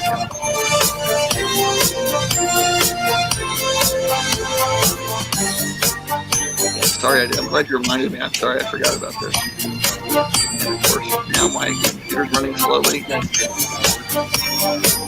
So I need it to jam for me. I'm almost there.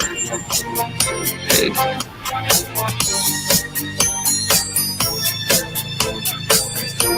Okay, sending now.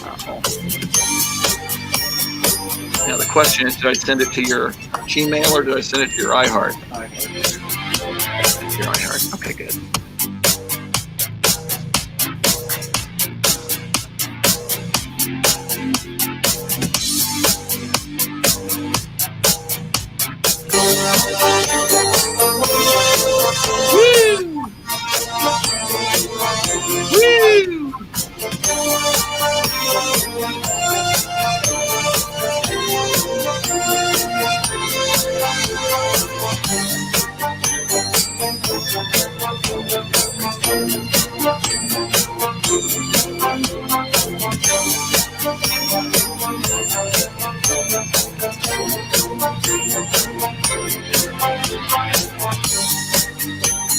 Wow, Shannon just wrote here, the Chiefs reportedly planning to fly to Tampa the day before the Super Bowl. That's interesting. Shannon, we'll bring that up. It's an interesting thought. And Tanner is entering the stream.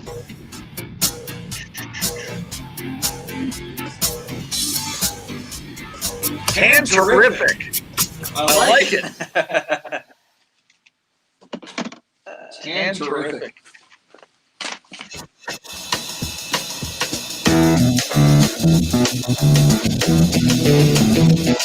This is the Chris Duel Show. You know the day destroys the night. Divides the day. Try to run, try to hide.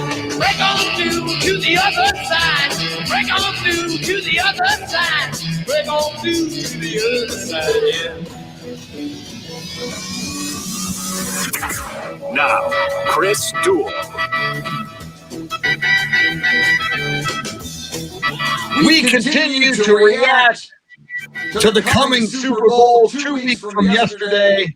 It'll be on February 7th in Tampa, Florida, or should we call it Tampa, Florida, for Tom Terrific. Well, they can have Tom Terrific because we've got Tan Terrific in studio. Tanner Carlson. Before I introduce him, welcome in. It is the Chris Duel Show, along with Shannon Salty Sweeney and Jeremy Phelps, your soundscape stylist. And well, let's introduce Tanner, and then Shannon, you got some interesting information about the Super Bowl from Adam Schefter. Tanner Carlson, what is happening, man? What a weekend. What a weekend. The playoffs have been great. I don't think there's really, other than I would say the Saints-Bears game. That game was on Nickelodeon, so it made it fun. But I'd say every game has been extremely entertaining. Maybe not the Seattle-Rams game. That one was a little wishy-washy. But Championship Sunday was a great day of football. I mean, two really good games, I thought. And who'd have thunk that Tom Brady and Tampa Bay Buccaneers. And the deal with Tom, who'd have thunk he'd throw 3 interceptions. If you told me he's going to throw 3 picks at Lambeau, I'm thinking there's no way that that would win. No, yeah, and he played fantastic in that first half. The first half, it was vintage Tom Brady, and then the Packers figured out, to get a little bit of pressure on him, got pressure on him. It's one thing to say, let's get pressure on Brady, and then it's another thing entirely to actually do it. And so they were actually able to kind of do that around him just a little bit, but it wasn't enough. And I thought it was so strange that you gave Aaron Rodgers 3 extra possessions and he's unable to take the lead. And, there's a lot of questions circulating now on the field goal situation and whether or not they should have gone for it there. And I would go back to, being a Cowboy fan, my interpretation of watching any football game is what happens in the first quarter that's going to screw you over in the fourth quarter. What happens in the second quarter, third quarter, because there's always going to be that play you can fall back on that everybody forgets. And for me, that's the Devontae Adams drop touchdown. Wow. He has a touchdown in the end zone, basically wide open, and he dropped that touchdown, and all of a sudden, they lose by a score. So I mean, that going back to the first quarter when it's like, okay, they can make it up. It ends up biting in the butt. So, and I go back to it. Shannon and I talked about this. That end of the first half, 39-yard touchdown that Brady. Of course, right.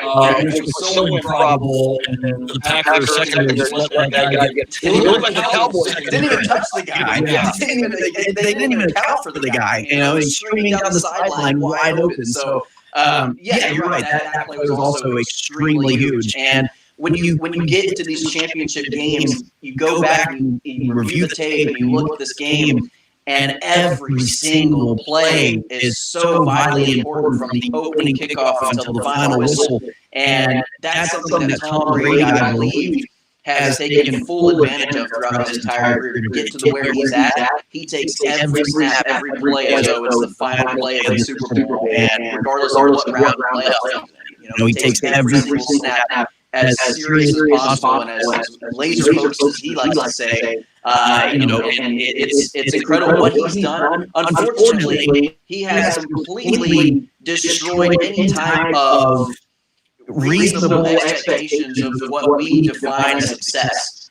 I mean, we would think that, Roger Staubach's career would be fantastic and unachievable and, just legendary. And then Tom Brady's success compared to Roger Staubach's success is it's like, who's Roger Staubach? It's stupid. It's absolutely stupid what he's done. They always say, how difficult it is to go to the Super Bowl. He has made it look, and now Patrick Mahomes made it look so easy up to this point. And it really sucks for any quarterback coming into this league now. Is that going to be the standard? And I don't think it will be, because I think it's improbable to think that anybody for the rest of the time for NFL history moving forward is going to come close to what Tom Brady has achieved in his career. It might just be the kid who's taking him on February 7th, Patrick Mahomes. Shannon, speaking of the Super Bowl, you and I talked about what media day might look like. You've heard via Adam Schefter this morning that the Chiefs might have an interesting way of approaching the Super Bowl, at least as far as when they may arrive. Yeah, Adam Schefter reported last night that should the Chiefs win, they would be flying down to Tampa just a day before the Super Bowl. So I don't know what the weather is like in Kansas. You hope that doesn't bite them in the butt and there's some sort of weather delay or something getting to Tampa, and then they end up getting there the day of. But that'll certainly change what we typically know as media day and the Super Bowl frenzy that all those activities that come with being a Super Bowl team flying down just the day before they take on Tom Brady in Tampa. And you would think that media day is all going to be virtual anyway. Yeah, well, and we were just talking about that until I heard that piece of reporting.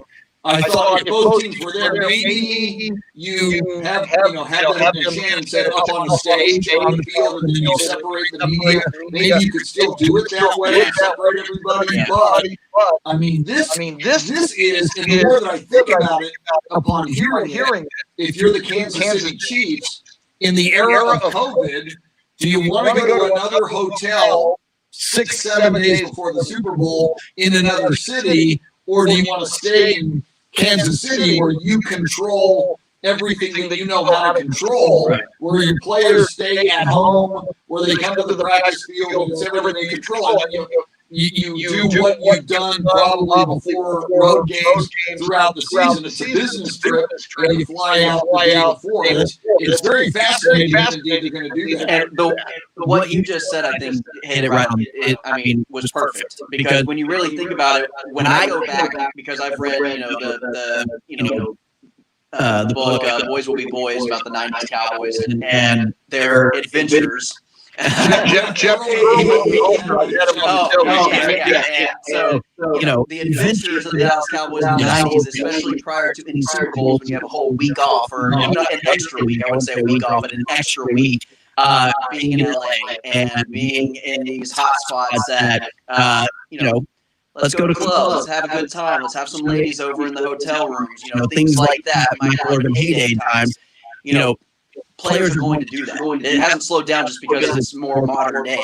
I think players are still have that crazy mindset. So yeah, they want to celebrate, but I think the way you explained it is, what you can control in Kansas City. There are a lot less temptations in Kansas City, Missouri, than there are in Tampa Bay, Florida. I would have to guess that would be the case. And so, you can control and keep everybody safe. And God forbid Patrick Mahomes or Travis Kelce or Tyreek Hill come down with COVID the day before, or a few days before the Super Bowl, and you're stuck in Tampa Bay and there's nothing you can do about it. Well, and it's not that crazy when you think of how they've operated the entire season. So many teams, instead of getting there a day or two before, fly in the morning of for a night game or the night before for an earlier game, just to keep everything in line with COVID protocols. So it's not like they've been doing something different all year and this is going to be a stretch. Typically, the Super Bowl would be the difference between the regular season. So they're just making this like another game that they played all year.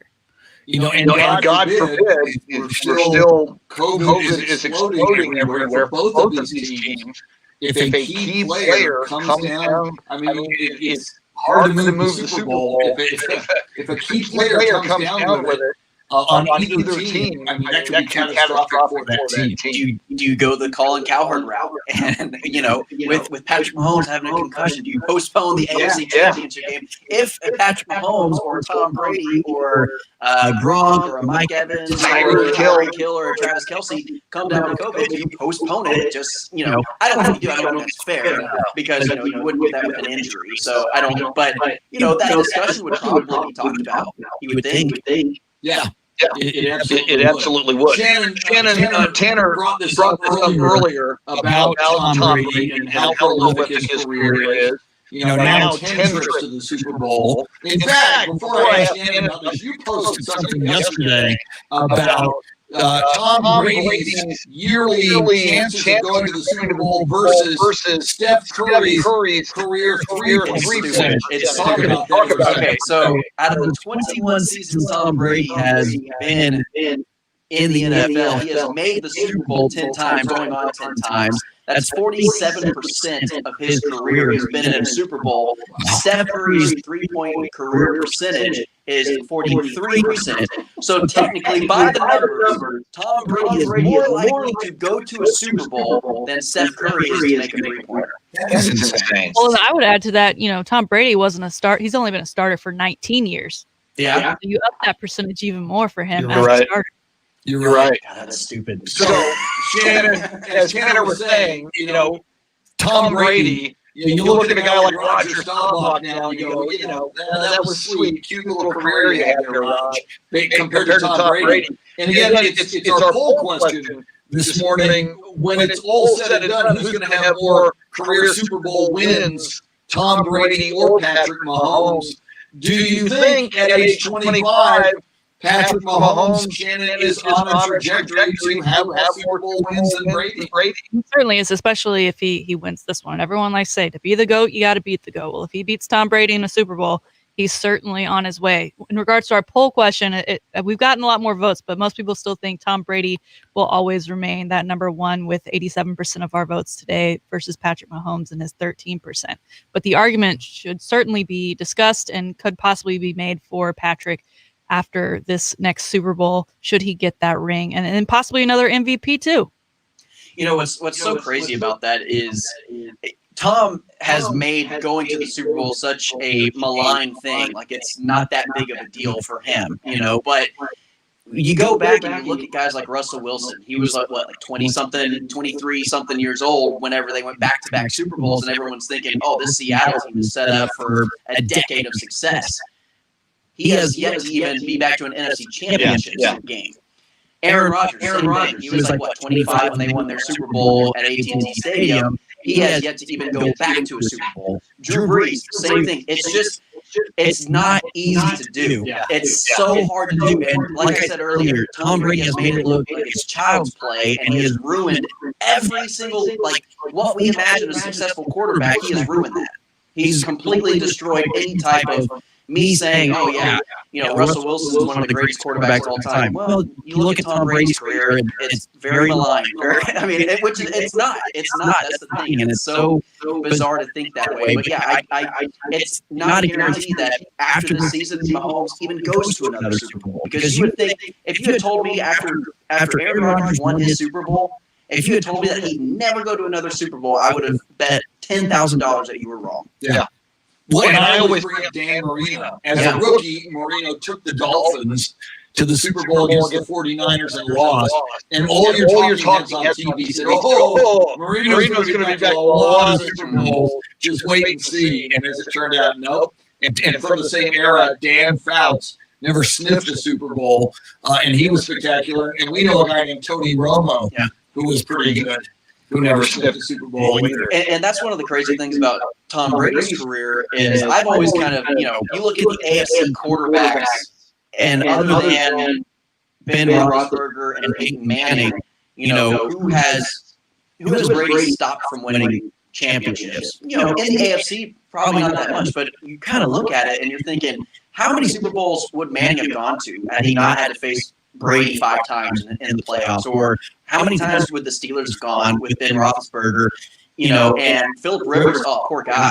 Phillip Rivers, how many times has he lost to Brady? I think he's 0-7 in his career against Brady. So it's like, and they lost 2 of them in the playoffs. So it's like, God, how many great quarterbacks could have been and would have been a little bit greater had it not been for Tom Brady? And now it's crazy to think about the different generations of quarterbacks. You had the greatness in Manning and Roethlisberger and Rivers, Brees and Rodgers, Brady preventing all of them from winning Super Bowls. And now you're preventing guys like Matt Ryan and Patrick Mahomes, and you're coming into a new generation of great quarterbacks. And he's still beating them. He's still the king. He's still, the greatest of all time while he's 50 years old. It's unreal to me, the accomplishments that he's done. I heard that when Brady went to his first Super Bowl in 2002, Patrick Mahomes was in kindergarten. Yeah. I think he's only 5 years younger than Patrick Mahomes' dad. I think Patrick Mahomes' dad is 50. And I think Brady's, 43? So he's, 7 years younger. He's closer to his dad's age than he is Mahomes. It's stupid. It's all of what Brady has done is just dumb. And it doesn't make sense sports-wise. And it's so great that I get annoyed because I just root for not Brady. I don't care who it is. And I think most of the country, Shannon does, I think most of the country is sick of the Brady. Yeah. But you can't deny what it is. I mean, I would put him in terms of all-time greatest athletes of all time. He's number 1. Well, now, okay, that's the big question. And for Shannon, in football, well, Clint Proctor, who's a big Texas Tech guy, he listens to the show, he participates on Facebook Live, said, said this about Mahomes, but let's talk about Brady for a moment. He said, mark my words, Mahomes will become the greatest athlete and he will move ahead of Michael Jordan as the all-time GOAT across all sports. Are you suggesting that Brady is equal to or beyond Michael Jordan as the all-time GOAT? He's beyond. Wow. And to me, it's not close. Oh my God. Unfortunately, I think it's Brady, and then I think about a head or shoulder above Jordan, and then you go probably, I don't know, Tiger, Babe Ruth, Gretzky. You know, who? I mean, I don't know. Would you put Gretzky up there? Who else would you put up in that echelon of greatest athletes at their sport? I think Brady's number one. I'd put Jordan number two. I'd put Gretzky number three. 4 would probably be like Babe Ruth or somebody. I don't know. I mean, Muhammad Ali would be up there. Yeah, Mike Tyson was dominant for a period of time, but I think Ali would be considered greater. It's insane to me. But I think you just give it to Brady 10 Super Bowls. It's not easy to do. Well, and one of the biggest knocks on Tom Brady was always, he was doing it in the AFC, right? He had that easy division. Of course, he was always going to win that division no matter what. Now he comes over to the NFC, and in his first year, goes to the playoffs, wins an NFC championship, and now heads to the Super Bowl. All on the road. On the road. He's a system quarterback. It's Belichick's system. That's the thing. It's Belichick's system. He wouldn't be Brady without Belichick. No, I don't know. Belichick would be Belichick without Brady. Yeah, players make the coach. This is Tom Brady's case. I mean, that's it. And my big knock was how many great quarterbacks other than Peyton Manning had to go through to get to a Super Bowl in the AFC, because it's always been a weak conference when it comes to not only his division but the AFC conference in terms of great quarterbacks. It's a good point. We've had Manning and Roethlisberger, and that's really about it. Maybe a Rivers here and there, but he's shaky. Whereas this year he goes through Breeze and he goes through Rodgers, and now he's going to have to go through Mahomes. Wow. You're right. I mean, that to me, this year is his greatest year, in my opinion, that he's ever had. It's a great. If you line up all the quarterbacks and all of his Super Bowl wins that he had to go through, and the first year he had Kurt Warner and the St. Louis Rams and the greatest show on turf, and they were the defending Super Bowl champions. Patriots came in as an underdog, and Brady was a relative unknown that year. But you're right. And you list these quarterbacks, and still, Patrick Mahomes and the Chiefs are favored right now by 3.5 points. They should be. I agree with it. And you look at what they did to Buffalo, and a lot of people came in, and you and Shannon picked Buffalo, and you weren't alone. A lot of experts picked Buffalo, and not only Mahomes, but that Chief defense kind of gave Josh Allen and the Bills a lot of fits. You got to wonder if that defense, if they can rattle Brady, and I guess you never rattle Brady, but if they can create the kind of pressure for Brady that they created for the Buffalo Bills. So it's not just Mahomes doing this for the Chiefs. Yeah, and I do hate, at the end, I do hate saying Brady versus Manning. They don't go up against each other. It's Brady against the Colts defense. It's Manning versus the Patriots defense. It's not them two stopping one another, but it's media heads, it's talking heads that like to do the quarterback. They're going up against each other when they're really not. I mean, it's not Brady versus Mahomes. But anyway, yeah, I just think it's an odd narrative because there's one Super Bowl where Brady has to beat Blake Bortles and the Jacksonville Jaguars in the AFC Championship to go to the Super Bowl. I mean, you're not. That's why people have always said, "Well, is Brady really that great?" Well, this year you can't really have that argument. You just can't. He's gone through two, now about to be a future Hall of Famer in Patrick Mahomes. In my opinion, he's a first ballot already. It's absurd to me what this guy has done, and he continues to prove us wrong year after year after year. I've bet against him the last 5-6 seasons, and I've been wrong nearly every time. And I refuse to watch it. I was also talking about this earlier. Another wild thing about Brady is that it seems like every time they're the favorites, the 2 times against the Giants, 1 year they were undefeated, and against a backup Nick Foles and the Philadelphia Eagles, they come up short. It's whenever they're the underdogs, which is this year, when he's not favored, like his whole career, they win. Finally, Tanner, Shannon is now kind of thinking okay, if Brady could just win this one, then maybe he'll walk away and pull an Elway or a David Robinson and walk away on top.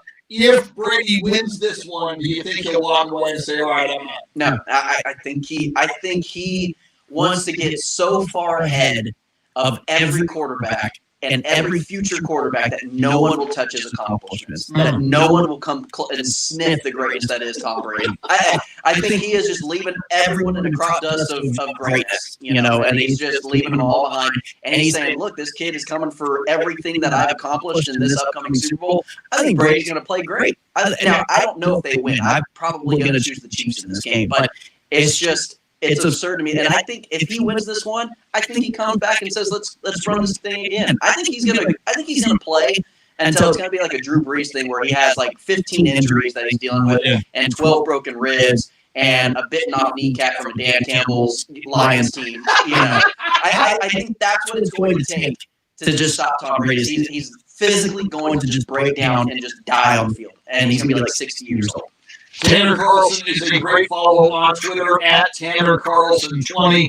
You mentioned your Super Bowl pick. We will get to that. We've got plenty of time to get to that. Yeah. We'll grab you again later in the week and see where we are with Longhorn basketball. Oh, yeah, they're coming back this week. I'm excited about that. Tanner, thanks so much, man. Tanner Carlson, he is on Twitter at Tanner Carlson20. Coming up, the man I sent a late night I love you text to. That would be Andy Everett. Does he hit you back? He did. I sent him a text saying that was intended for my wife, and he texted me back saying I've done that before too. So apparently he's still talking to me, but I guess we'll find out in just a few minutes. Andy Everett joins us next. We're with you till 9. You're listening to the Chris Duel Show. So baby, hold on to me. What's these things you? All right.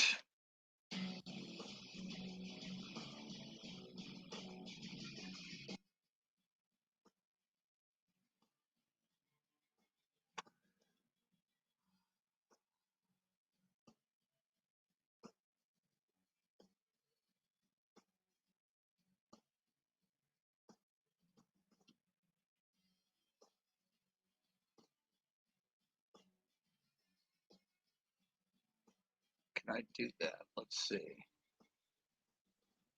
Let's go here. Let's go.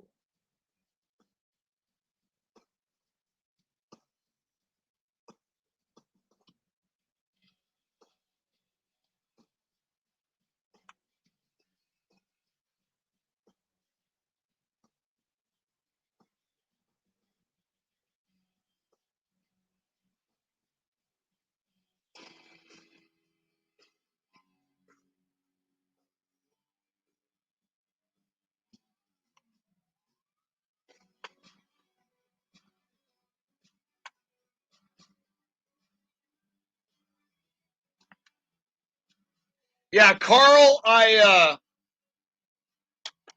as you saw yesterday, I picked beginning of the season, September 10th, I believe, on this radio station, and I tweeted out my list of picks.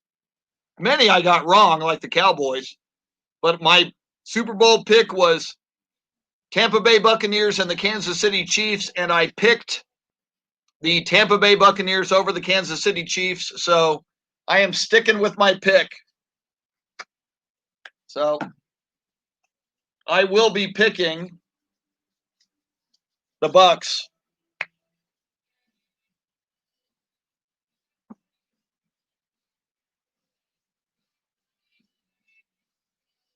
Luisa Alaniz says football is tougher than basketball. Therefore, leaning perhaps toward Brady over Michael Jordan. Wow, I just never thought, and I still don't think, that Tom Brady is ahead of Michael Jordan as the greatest GOAT of all GOATs among sports, or Muhammad Ali. But it's a great question.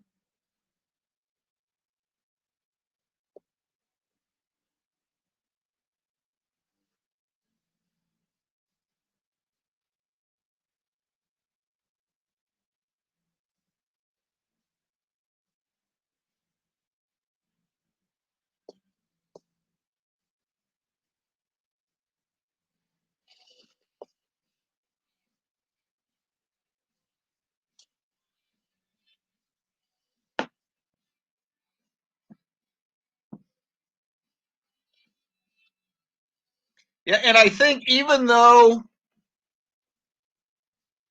the Chiefs are favored and rightfully favored and will be favored, Brady's just seems like this magic man on a mission, and it just seems like it's all going his way. But at the same time, I say that it still could. The Mahomes era is here, and we might just not fully realize.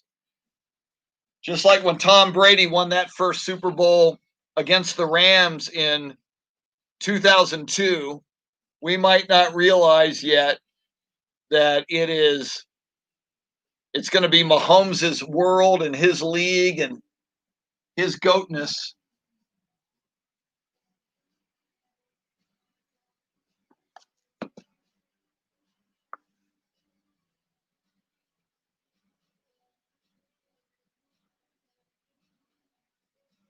So you got the goat and the kid playing against each other. The Billy Kid, the Billy Goat, and the baby goat. Right. Kid. Yes. Very good. Very good. How are you, sir? I'm good. How are you doing? I'm fine, thanks. Good.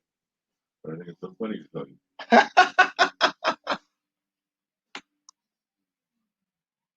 Oh, what is MAGA stand for? I don't know. My ass got arrested.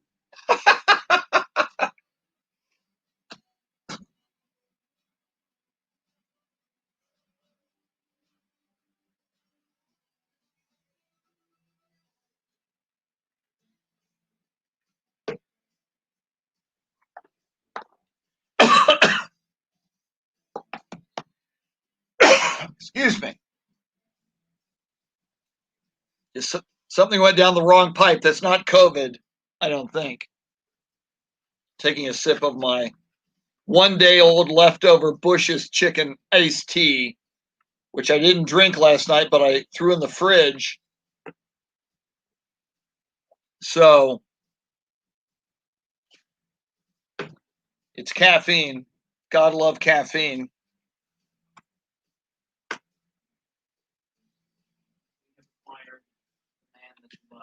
Cool, man. Thank you very much. So what days are you here this week? Do you know already? All right, 'cause I try to extrapolate and then figure out so I know who to highlight on morning tweets. My next day here is Thursday, okay. Do we know about Friday? my schedule does not say. Okay, so it's probably you Thursday and probably Tuesday, Wednesday, Friday, Sam. Yeah. All right, thanks.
Thank you for sending another message to an engineer.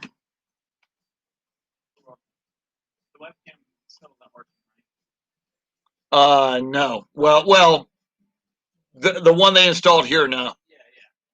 I just want to make sure I got that right.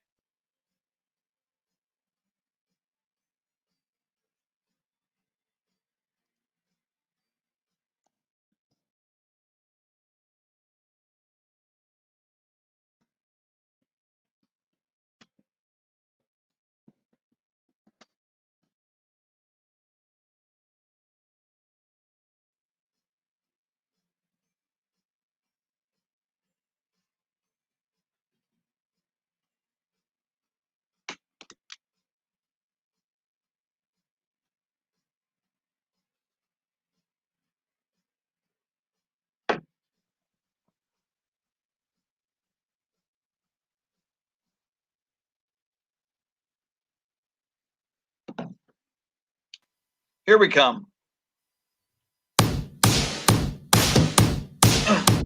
Summer after high school when we first met, we make out in your Mustang to Radiohead. And on my 18th birthday, we got matching tattoos. Why Katy Perry? Answer 1, why not? Answer 2, because Andy Everett likes Katy Perry. Andy Everett, I texted at 11:58 last night, I love you, with some heart emojis.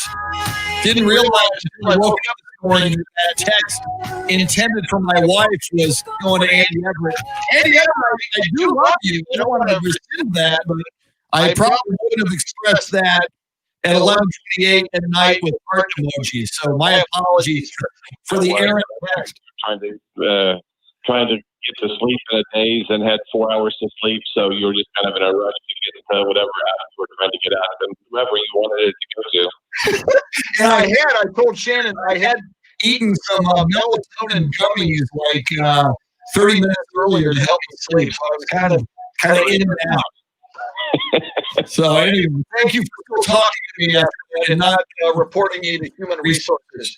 I appreciate that. Andy Everett is the voice of UTSA Athletics, host of the golf show on Ticket 760 in San Antonio on Saturday morning at 8 o'clock. Speaking of the golf show, I know you talk a lot about Tiger, and you have over the years. We just got into a conversation with Tanner Carlson, who proclaimed that Tom Brady is the all-time sports GOAT, ranking him ahead of Michael Jordan, Tiger Woods, and Muhammad Ali. How would you respond to that? Well, I think there's certainly an argument for that. I think Muhammad Ali transcended sport more than just the sport in which he played in, more than any of those have, with the things he did for social justice and the word that he spread and the fact that he stood his ground and would not go to fight the Vietnam War and all those kind of things. I think he gets the GOAT for his out of the ring exploits as well as he did inside the ring. I think what Tom Brady did is Tiger-esque. And I was listening yesterday to some of the game on our radio broadcast. And Kevin Harlan mentioned after Brady's touchdown, and that was his 80th postseason touchdown. And he said the next guy in line is Joe Montana, 45. I don't know if it was 44, and then he said everyone said 43. And so I'm like, well, Tom Brady's 80, and Rodgers 24.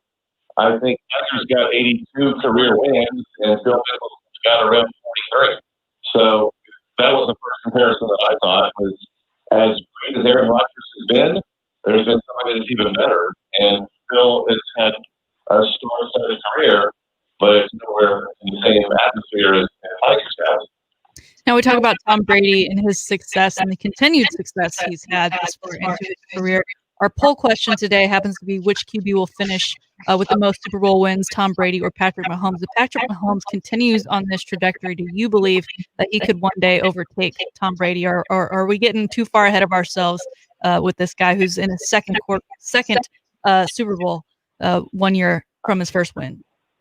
I do think it will be. I think you can get there, and Brady started early. He got to his first or second one. Anytime that you're going to break a record like that, you have to have early success. And Mahomes has had that. My concern with Mahomes is how long can he recoach?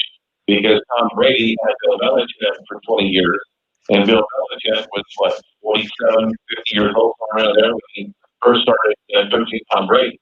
And so, while I think we've proven that the player needs to coach, the coach also has a lot to do with it in the system in which they create.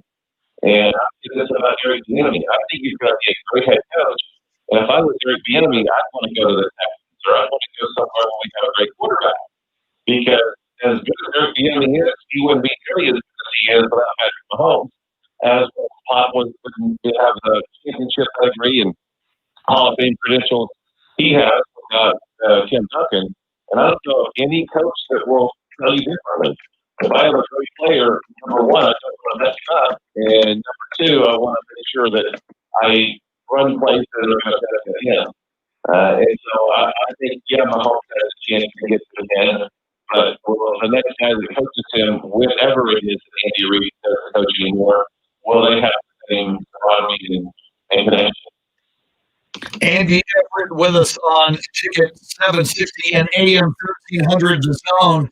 So, Andy, what do you think now? Mahomes versus Brady. The Kansas City Chiefs are 3.5-point favorites, but, being an underdog didn't stop Brady at Lambeau Field yesterday. Do you think the Brady magic continues on Sunday, Super Bowl Sunday, February 7th?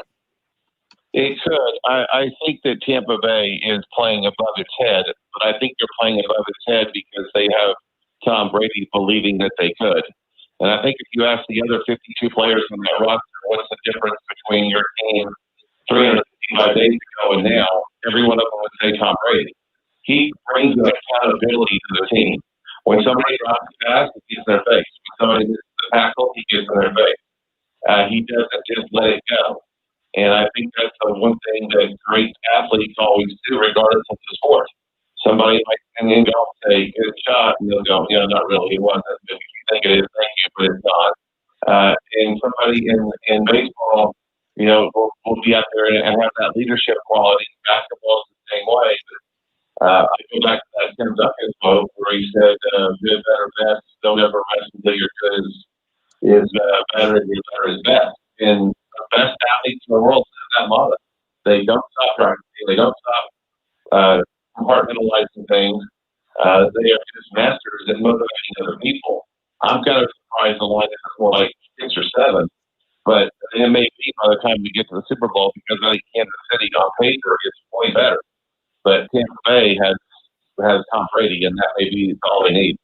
Well, Kansas City certainly with that 3-point advantage right now on the betting line, thanks in part to Patrick Mahomes. Now, there was discussion all last week about would he be ready to go following what most people thought was a concussion or possible nerve damage after that previous matchup. And then there was this discussion of the turf toe, that could really be the thing that hinders him during that game. What did you see as far as the turf toe last night? Do you think 2 weeks to take a break on that toe leading up to the Super Bowl will be enough for him to be back at 100% by game time?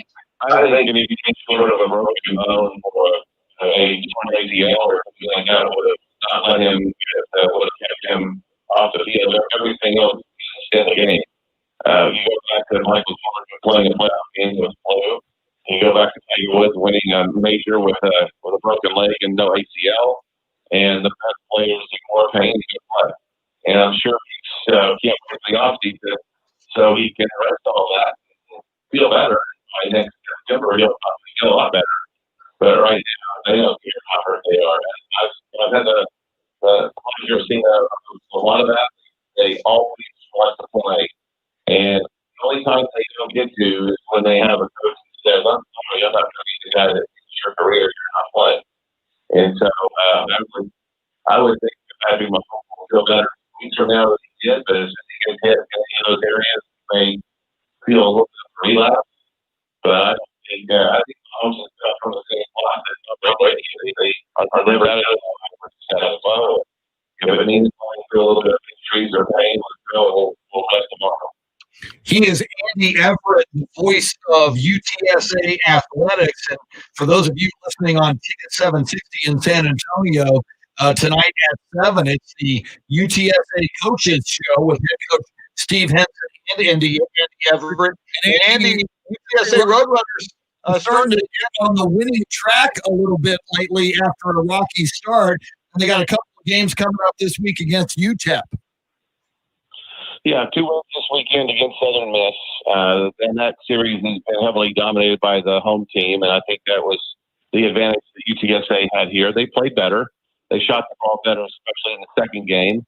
And now they're home and home with UTEP this weekend. So if they can win both of these games, you're out of the cellar, and you got the tiebreaker on both UTEP and Southern Miss going forward, and that's critical. I think UTSA could potentially get to the 4th seed in the East. The West, and maybe the 5th, but you don't want to be 7th because that means you stay home. And if you can beat UTEP twice and Southern Miss twice, you certainly have an advantage over them because they'll have to win more games than you do in order to get there. And if you haven't, I think a lot of conferences are doing that this year. You're going by winning percentage. There's a lot of teams that haven't been able to stay on track with their games. And there's a week off between the final regular season game this year and the conference tournament. And that's to give teams an opportunity to make up games if they can because of missed games because of COVID. So at the end of the time when they determine that the cutoff date, which I think is the Saturday before the tournament, maybe the Sunday before the tournament, it's going to be winning percentage more than how many wins you have, especially if it's unequal in any of the standings. So you got to keep winning, and the schedule doesn't get any easier. UTSA has 3 of 4 at home, and the third game will be Thursday, and then after that they'll play 3 in a row on the road. So they're going to have to win some road games, I think. But yes, they are starting to play a lot better, and I think we saw some things on Friday and Saturday that can carry them into this next stretch. You can follow Andy Everett on Twitter at Andy Everett750. Andy, always outstanding. I will try to refrain from sending you late night text messages like I did last night. I appreciate your understanding, man. Have a great week. At least somebody's got me on their phone, so I'm grateful for that. Thank you so much, Andy Everett. All right. Shannon, have you ever sent a parent text that went to the wrong person that was a little embarrassing? I'm sure I have, but I try to block those things from my memory. But every now and then you get something like that where you embarrassed yourself that just randomly pops up in your mind, makes you shake, makes you shiver. Well, and normally you do that and you realize it within a few minutes. I went to sleep last night and didn't realize it till I looked at my phone this morning. Maybe it's for the best. I might have been restless knowing that you sent that to me. Yeah. All right. Our poll question has a little something to do with Tom Brady and Patrick Mahomes. Shannon, where does it stand? That's right. Which QB will finish his career with the most Super Bowl wins? Tom Brady is still leading, but Patrick Mahomes has come up by 0.6%, sitting at 17.6% to Tom Brady's 82.4%. So some belief for Mr. Mahomes. I'm sure we should maybe do this question again after the Super Bowl, should the Chiefs win, just to see if we've swayed anybody over to the side of Patrick Mahomes. Yeah, and I'm a little surprised at the numbers, Shannon, because a lot of sports fans is like, what's the current hot thing? Right. And the current hot thing is Patrick Mahomes. And even, as Andy says, Kansas City on paper is a much better football team than the Tampa Bay Buccaneers. I would have thought more people thinking, looking at what Mahomes did last year. I mean, the dude, I think he's now up to 25-1 now in his last 26 starts. Dude does not lose. Yeah, Brady's never done that. Yeah, good point. I have to 10 Super Bowls now. But no stretch other than that one season where they go 16-0 and lose to the Giants in the Super Bowl. But it's a form of dominance we are not used to seeing. Yes. We'll see how long they can ride it out. Finally, Shannon, you like my profile pick? I love it. I think you paid your bet in full. I was curious because you were pretty quiet Friday night, Saturday morning. First thing this morning, you paid in full. I think one day was the 24 hours. So that's fine. It lives on forever. It's on the internet. Yeah. Next time the Mavericks play the Spurs, we'll raise the stakes. Right. Make it a more formidable bet. Our thanks, as always, to Shannon Salty Sweeney, to Jeremy Couts, your soundscape stylist, Tanner Carlson, a.k.a. and Terrific, and the man I send late night texts and emojis to, Andy Everett. I'll try to refrain from that in the future. Have yourself a great Monday. We will see you in 21 hours. Stay out of trouble. Tomorrow's a Taco Tuesday, but you can get an early start on those tacos. For Shannon, I'm Chris. Enjoy your Sports Monday. We'll see you tomorrow.